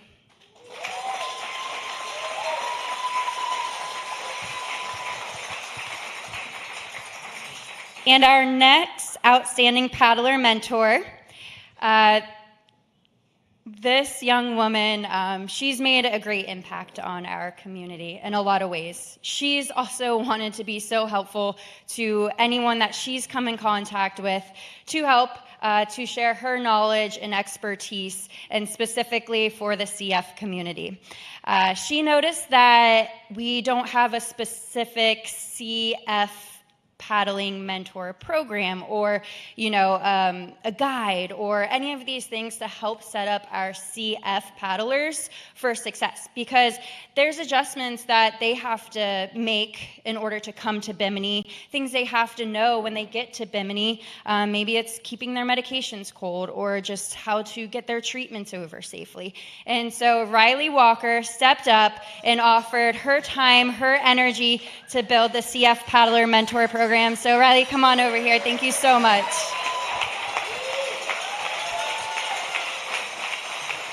Casey.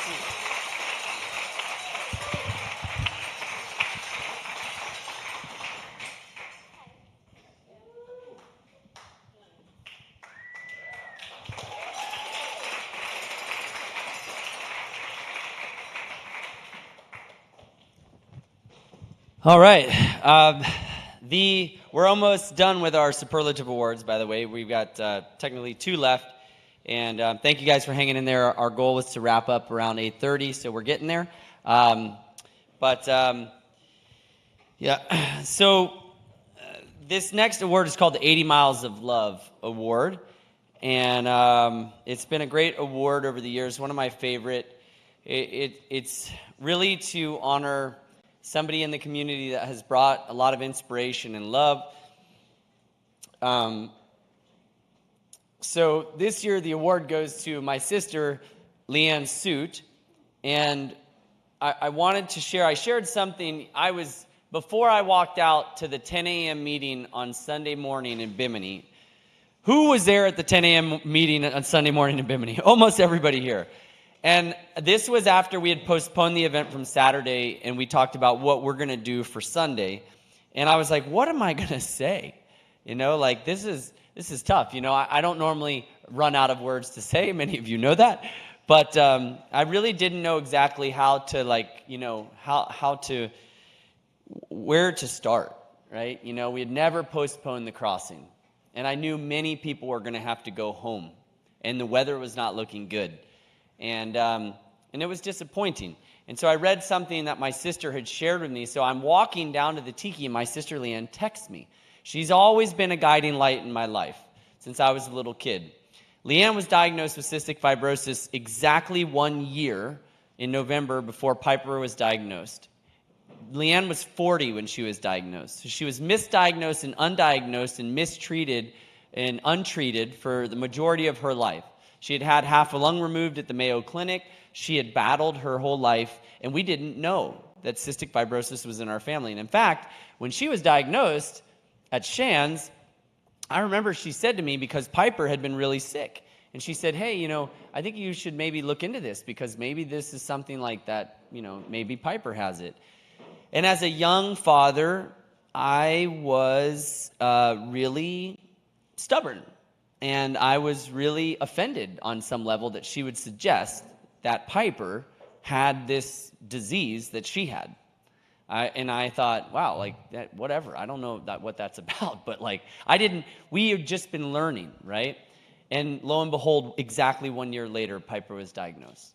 And so it hit our family pretty hard. And what I shared was, our family has seen CF in the infancy stage when it's really difficult, when Piper had her feeding tubes and her long-term IV ports, and she was in the hospital for long periods of time. And now we're seeing the later stage of CF and what that looks like. And Leanne, she sent this today. I didn't ask her to send this. She just sent this. We communicate. But she said, I had sent her a voice memo the day before, and just sharing with her how much I missed her and loved her, and how meaningful it was that she had sent that message in Bimini. And she said, good morning, and thank you for the beautiful message yesterday. I was sick when I listened to it, and I was looking forward to listening again, but I can't find the recording anywhere. If you have it, you could resend it when you aren't busy. One of the greatest things in my life each year is to be at the beach landing. I love to hear about everyone's experiences and see how they are doing. I follow everyone all year, and it gives me an opportunity to share my gratitude, love, and give thanks for all they do. This time brings me great joy. I'm deeply saddened to miss this year. Now I'll miss the award ceremony too. I'm inpatient again at Shands. We discovered multiple tumors in my skull and grossly enlarged lymph nodes. I'll have a bone scan today and biopsies of the lymph node under my arm. The lymph node in the middle of my chest will probably be done at a later date. The neurosurgeon will be in today and has already said that the last thing will be to take biopsies of the tumors in my skull.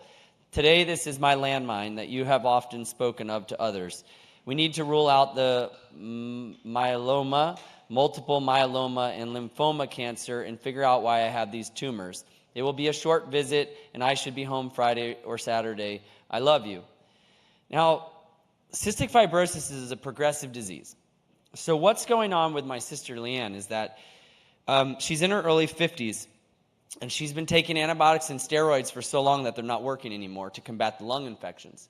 Her lungs have been working so long that her heart is enlarged, right?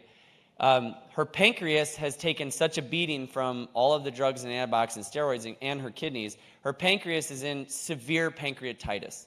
So that causes a tremendous amount of pain. It causes digestional issues.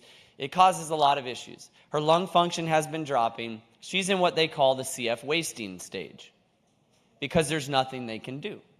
They do what they can. She recently retired from her service as a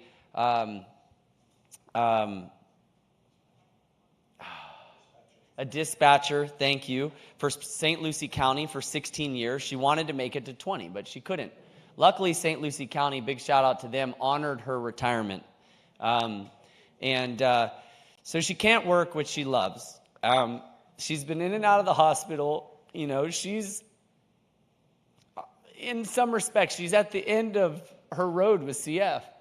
And she may get the opportunity to be listed for transplant, but there's a tricky line there because you have to be strong enough to survive transplant. But you have to be weak enough and sick enough to qualify. And Leanne is a very petite young woman. She's, I think, down to 90 pounds or 80 pounds. And, you know, this is going to be a rough patch for our family. It's definitely causing some inner turmoil.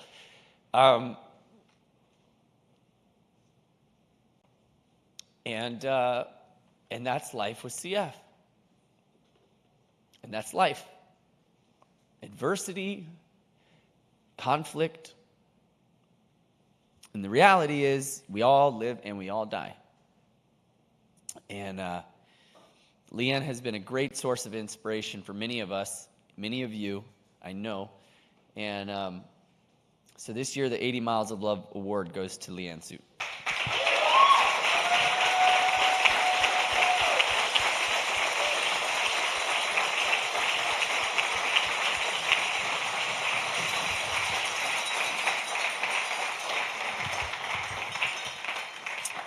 I often share with people, you know, I had a lot of dreams when I was younger, you know, kind of entrepreneurial dreams. And when, you know, I never expected to be here. I never expected to be advocating for CF. I never expected to be running a nonprofit or doing any of this. It just, this is where life has guided me and our family. And, but I can say that this has been the greatest gift. What Piper has taught me to be a better father, to be a better human, what Leanne has taught me through this journey, and what it's shown us, you know, and what it's taught us. When you face the reality of mortality every day, when you're talking to families and people with CF, and you see that, it really is compelling. It's very compelling evidence to suggest that being present with those that you love and looking them in the eyes and holding their hand and hugging them and not taking advantage, not giving up those precious moments when we often can because we're angry or upset or we're going through something, right? So it's a gift. And what it's also given me and it's gifted me is you guys, this community. And, somebody asked Piper last year, what does all this mean to you? What is this Piper's Angels Foundation and the Crossing? Like, what does this mean to you? And she's like, well, I just think it's amazing that there's all these people that I don't even know and they love me. Like, what a gift for a child, right? That's battling something, It's very special. So our next category of awards are our CF Warrior Awards, which go to our CF Warriors who participate in the Crossing every year. For those people with CF who have the capability physically to participate in something like the Crossing through our Forever Stokes scholarships, we often offer boards, equipment, camps, coaching, gear, a way to get them out on the water to benefit from the salt air that's so healing for them. And we often see them show up in Bimini. And these are the CF Warriors who showed up in Bimini. We're a part of this year's Crossing, and all will be receiving the CF Warrior Award. Many of them are not in this room, and many people with CF would not come into this room because of the potential for cross-contamination of the different bugs that they carry, and it's not necessarily safe for them all to be in the same space at the same time without wearing masks and going through the whole social distancing protocol. But those CF Warrior Awards go to, and hold your round of applause, Piper Suit, Riley Walker, Ashley Aiken, Jessica Franklin, Kimberly Isolo, Ryan Berry, and Shannon O'Donnell.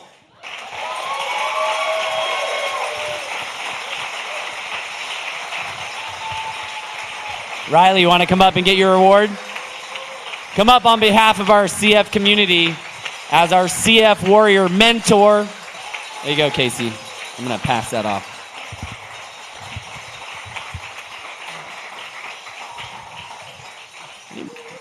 May I borrow that napkin?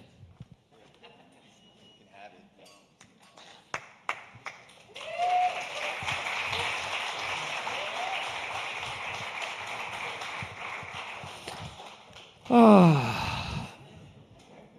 I'm leaking like a faucet. Next up, we have a very special award. It's new this year, and it's for several Crossing Crusaders. This is our 5-year Crossing Crusader Compass, and it was actually Lindsay Tilton and I that had come up with the idea on the way back from the Chattajack race that's up in Tennessee. And every 5 years, if you compete in that race for 5 years consecutively, you get this really cool belt buckle. And we're thinking that that's such a cool idea and a great way to show our appreciation for those people who show up so many times as a captain or crew, paddler, or safety team. So we created this 5-year Crusader Compass to honor each of those people that is a crew member or a captain, a paddler, or safety team that comes over to Bimini and participates in the event on the water on the way back to Florida. So as we know right now, our 5-year Crossing Crusader compasses go to, and all of you can come up and grab your compasses, and we're going to take a photo together. Hold your applause. Travis Suit, Vanessa Callis, Josh Ferris, Ryan Burgess, Josh Lamphere, Kyle Ignieri, Kyle Shea, Paul Smolchek, Karen Avila, Chris Molinaro, Drew Craig, Todd Bourgeois, John Rudischauser, Sean Dunleavy, Jim Brown, Kathy Aponte, and Renan Aponte, and David Scarola. Come on up. Come on down.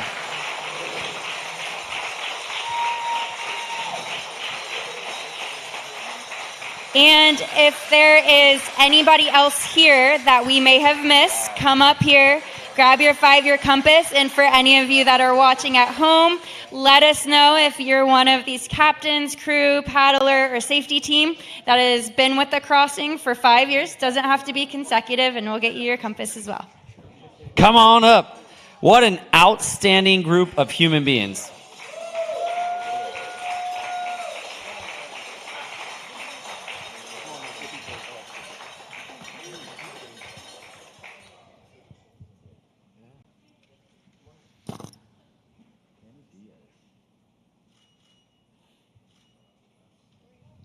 Awesome. Travis, what's the special message inside say? All right, so this is an all brass compass. It's a functioning compass. We thought it was fitting for the crossing. And the special message on the inside, it's got the crossing logo engraved on the top, the Piper's Angels logo engraved on the bottom. And it says, honoring your courage and commitment to cross an ocean and inspire every breath. And then it has the coordinates of Bimini, Bahamas, and the Lake Worth Pier underneath it.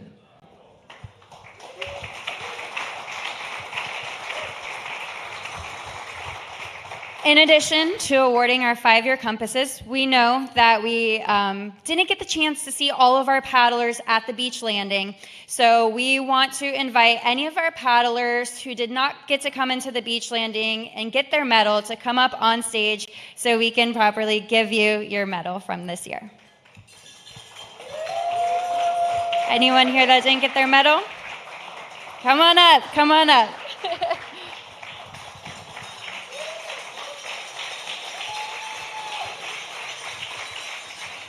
And for anybody watching, if you didn't get yours, please let us know. You can email us, call us, text us. We want to make sure that you get your medal as well. Yeah. Yeah. You stay for a photo.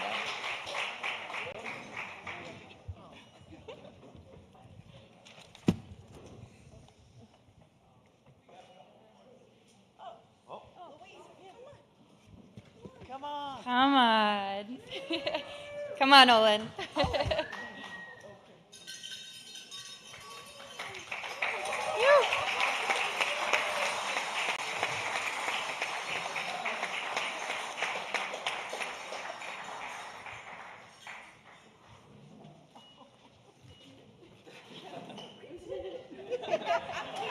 Woo!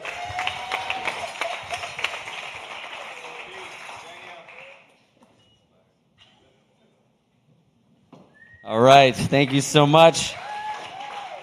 That's the thing about the crossing is, it's not about the miles. You cross to the Bahamas and you cross back, so there's still a crossing there. But the real journey is from the moment you sign up until this moment today, and the fundraising and the impact that we create. So that finish line and those medals are not for just winners or people competing. That finish line and those medals are for anybody in this community who made this happen. So thank you so much. And on that of making this happen, we also want to give a very, very special thank you and honorable mention for our outstanding community partners that have supported us, guided us, and advised us through this year's crossing. Bradley Platt from WOW Marco Island Jet Ski Rentals and Tours, Ernesto Calas from Calas Performance, Benny's on the Beach owners Dylan and Lee Lipton, Ocean Rescue here at City of Lake Worth Beach, Doug Yuckman, Matt Botts, Xavier DeSalas, the City of Lake Worth, Tiana McKay, Dexter Smith, Veronica Rivera, Kaiser University's Jonathan Vinscon and Alexander Castellano, Heath Bogart from Sup Saint. The Sup Saint. Where is he at? There he is. He earned that nickname this year in Bimini. We were standing there, and a lot of people had damaged boards. More disappointment. More unexpected adversity. And Heath comes every year with his whole kit, and he's over there repairing boards, right? And I'm like, this guy needs a nickname. We have our Orange Core Committee show. I'm like, he's the Sup Saint. Thanks, Heath. You're the man.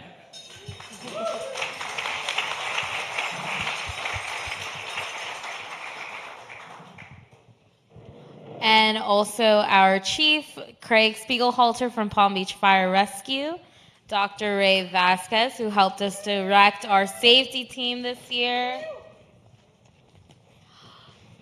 Danny Porcelli from Josh Farris's team, Eric Coughlin, who came in last minute on Saturday as a rec solo captain, Michael Walsh, a volunteer and paddler, Joe LeBlancio, and Ricky and Malia Tribble, as well as Courtney McElwin. Give it up for all these amazing people.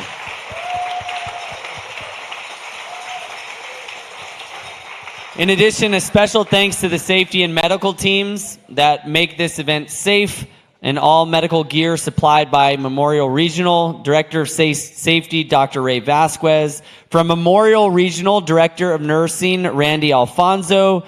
Karen Avila, Jen Planas, Olivia Rutherford, Yvette Mitchell, Mark Desmeretid. Not from Memorial. These are additional folks on the support and safety team. Drew Craig, firefighter paramedic in the house.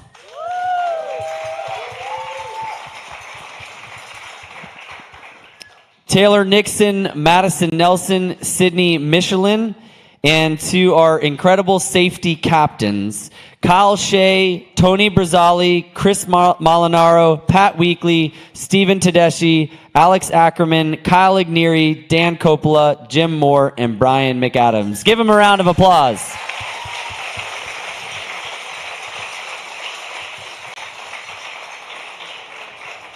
All right, that brings us to the end of the program here. Very exciting end of the program because we have some awards and prizes that we are going to give away. This brings us to our fundraising stretch goals. And so Casey, Tati, you guys want to come up and join us? Just want to mention, so each year we have a Black Project paddle guarantee. Any paddler who hits $5,000 in fundraising gets a Black Project paddle. Very excited about that paddle, obviously. A big shout out to Chris. They're based out of Hawaii. And since we started this, we've seen the number of paddlers hit 5,000 in fundraising jump tremendously, which is these fundraising stretch goals have been a huge part of how we've grown the fundraising of the event. And that's our number one goal, is to create the best fundraising efficiency with this event. So getting the cost covered through sponsorship, increasing the average fundraising per participant, and that's really important. So the first 20 people that hit $2,500 in fundraising got a Black Project fin. Anyone who hit 5,000 received a brand new Black Project paddle. In addition to that, Abaco Polarize provided prizes for virtual participants, captain, and crew who raised $500, and any paddler who raised $2,500 won a pair of Abaco sunglasses. Anyone else who wants to order their own pair can order off abacopolarize.com with the code CF2024, and 20% comes back to Piper's Angels, and you get 20% off those polarized sunglasses. Thank you, Abaco Polarize.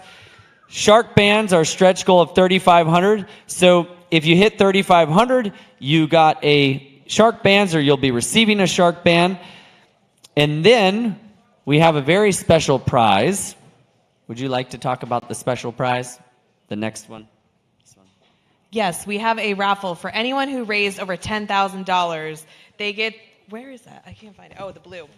Yeah, the blue mini. It's a Nomad Mini blue. It's basically scuba diving with all the crazy gear. And we want to thank Blake Carmichael from Blue for donating that prize. And we have those people here who fundraised $10,000. So Casey, if you don't mind, will you pick? What's the retail value on this?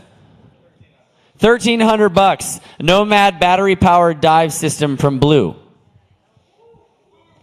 Our winner is Paul Smolchak. Hey!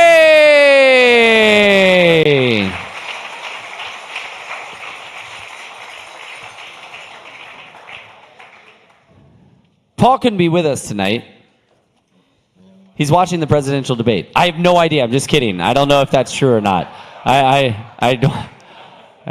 don't know if that's true, but thank you guys for being here instead of watching the presidential debate. I'm sure you'll catch all the highlights tomorrow. It might look the same as it's looked for the last few years. All right.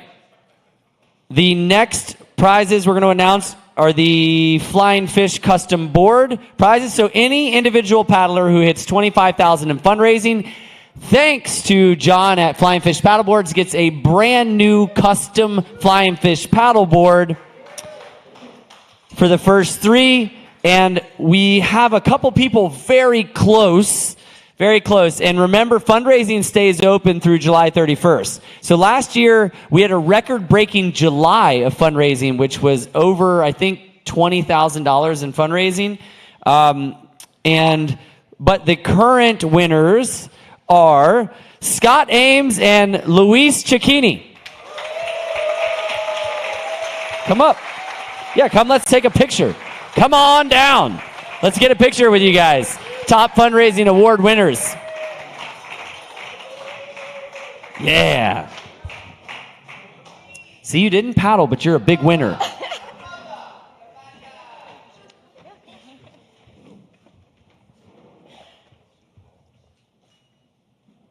All right, thank you so much.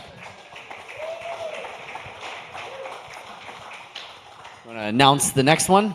So we had a prize last year for our top 5 fundraising captains, and this year Igloo was generous enough to donate these lovely coolers that you see behind Casey. So I'd like to announce the top fundraising captains, and if they're in the house, please come up and we'll acknowledge you, and you'll have to come get your cooler at a later date, and we'll acknowledge you and give you a big hug and thank you for all your support, because if you don't know, captain and crew, they don't have a fundraising minimum. So this is out of their own generosity that they have in their hearts to support us, not only for the cause being there on their boats and giving their time and energy, but also fundraising. So the top 5 are Joe Doherty, Larry Rowe, Brandon Stringer, Rick Thomas, and Donald Tate. Rick Thomas, come on up. Let's get a picture with you.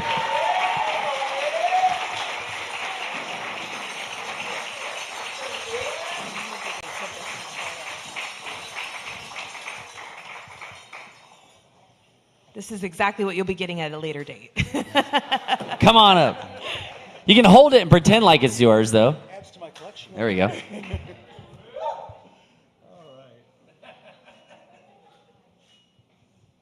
Thank you. Wonderful. Thank you so much. All right, and the final grand prize, and then we'll do our live auction, and then we're done. Hey, look at that. What time is it? Let's see. Time check. A few minutes over. We're doing better. Okay. Our top grand prize, a Bahamian Adventure Paradise Vacation. To the top fundraising team, this is a magnificent dream vacation for 4 to Cat Island for the Bahamian experience of a lifetime. The grand prize includes a private luxury charter flight with Ascend via Makers Air. Thank you to Makers Air for making this happen 2 years in a row. One-of-a-kind excursions. This incredible package is valued over $23,500. The flight sponsored by Ascend via Makers Air from FXC to Bahamas and Bahamas to FXC private charter for 4 guests valued at $13,000. Great Exuma's Grand Isle Resort is sponsoring 4 days and 3 nights for 4 at Roles Villas Beach Resort valued at $3,800. Excursions for 4 sponsored by the Bahamas Ministry of Tourism with Yardies Fishing Service, a day of snorkeling, turtle feeding, drinks, snacks, and lunch valued at $2,750. And lunch for 4 at Staniel K Yacht Club Restaurant Resort valued at $300. This prize is redeemable 1 year from July 1st, 2024. And the winner goes to Team Saltwater Therapy. Come on up.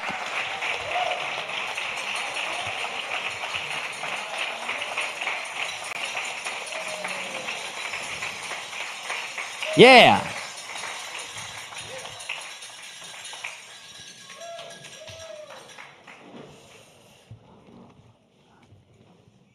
You're going to the Bahamas. Again. You just got back from the Bahamas. The next trip will be way more luxurious.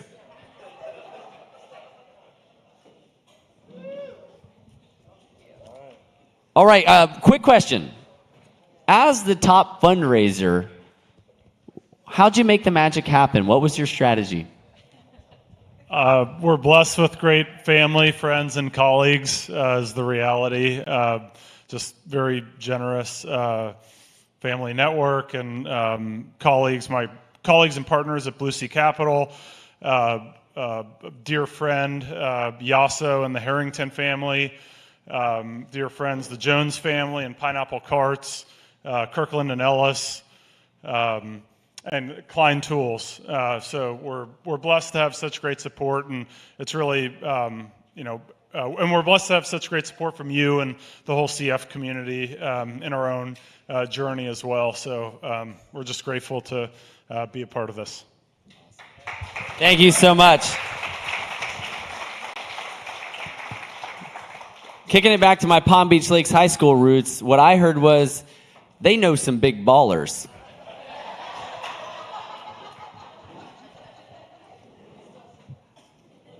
All right.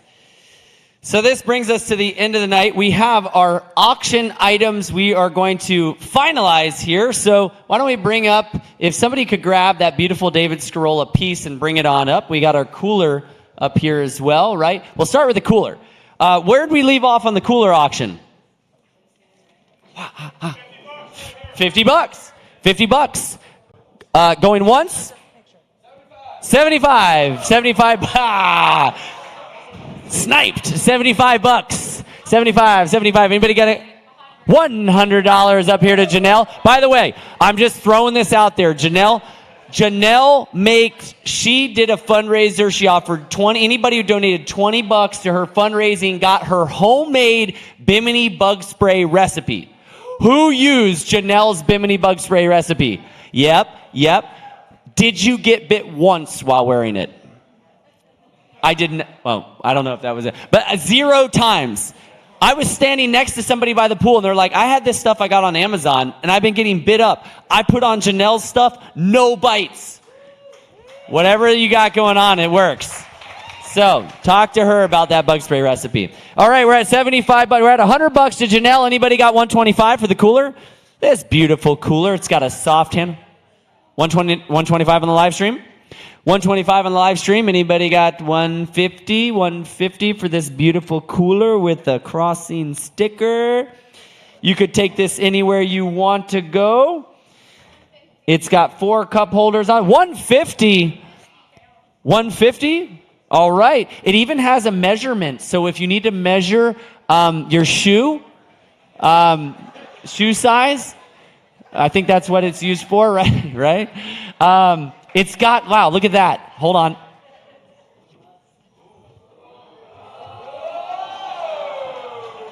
Imagine the possibilities. You could have a case of Celsius to load up. This is a very durable, very beautiful cooler. So we're at 150, right? 150 going once, going twice. 150 sold. I hope you fill this with something very special. You're very welcome. All right. And last but not least, thanks to Mr. David Scarola, this beautiful piece, hopefully we're never paddling in anything like this, but, you know, the Gulf Stream has its days.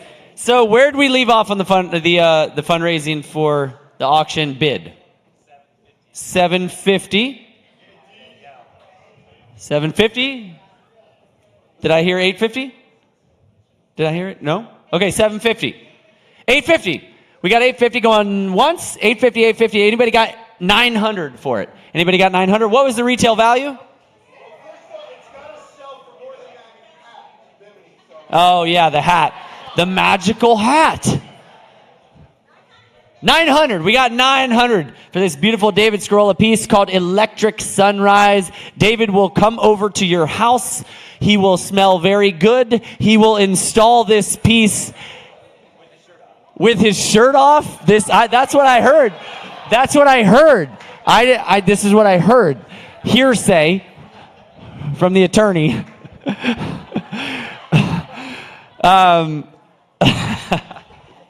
I just have this image of David showing up with his pre-installation of this beautiful piece. I know you got somewhere. Anything on the live stream? Anybody on the live stream? We're at 900. 900 going once. 900. Anybody got 950? Anybody got 950? 900 going twice. Ooh, what is 950? We got 950. Don't get too excited. 950. She raised her hand right above your head. She did that on purpose because she knew I was going to point over there. See, disappointment again I've created. I pointed. His heart is broken, but I was pointing at the beautiful woman behind him. I can't get this right. I'm going to have to retire from this gig. Okay, here we go. 9:50. We got 9:50 for the beautiful piece up here. Juno Beach, beautiful lightning, 4:35 a.m. in the morning. How did you get so much color? Where did the light come from? It was an accident. I was learning how to use the camera. It was one of the first few times I put it on a tripod. I left the shutter open for 30 seconds and the color happened. I couldn't explain it. Would you look at that? A David Scarola miracle moment. Are you sure? Doesn't that increase the retail value? Okay, we're at 9:50. Going once? $1,000 up here in the front. We got 1,000. The story, that was a good story. Any more stories? Okay, 1,000 going once. Anybody got 1,050? Anybody got 1,050 cents? 1,050 cents. No, I'm just kidding. $1,050. Anybody got 1,050? 1,050? Anybody got 1,050? All right, we're going to go 1,000 going once. 1,000 going twice. Installed by David Scarola with no shirt. $1,000 sold.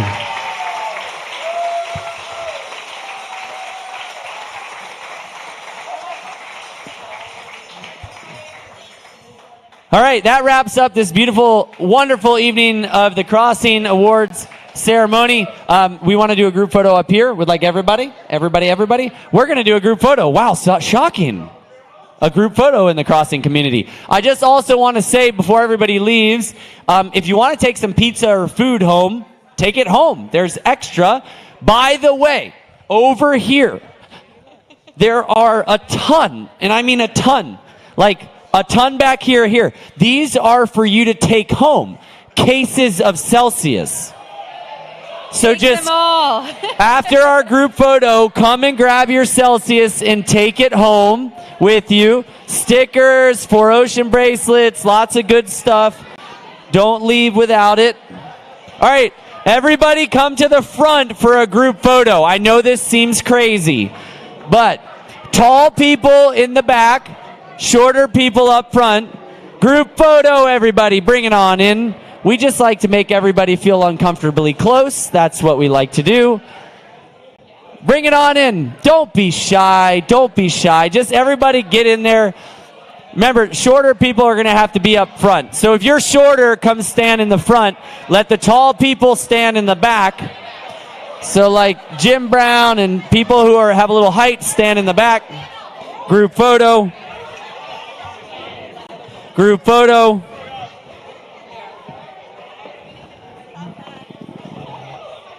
You got to squeeze in people on stage, shorter people up front.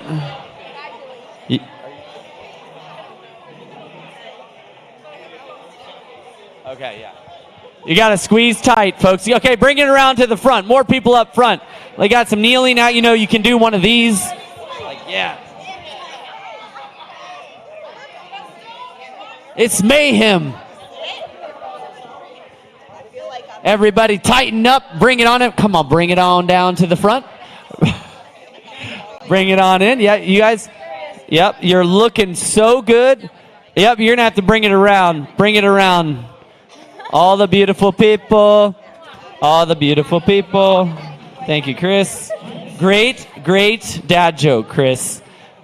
Hane. No, it's a hot day. That's what we're using next year for our mantra. That's way better. Okay, everybody's in. This is great. Can you get everybody? Everybody throw your shakas up and say, hot day. Hot day. Yeah, we did it. Thank you so much for coming out tonight. Thank you for making this community what it is. Beautiful, courageous, daring. So much gratitude for everybody. We love you, and we'll see you next time.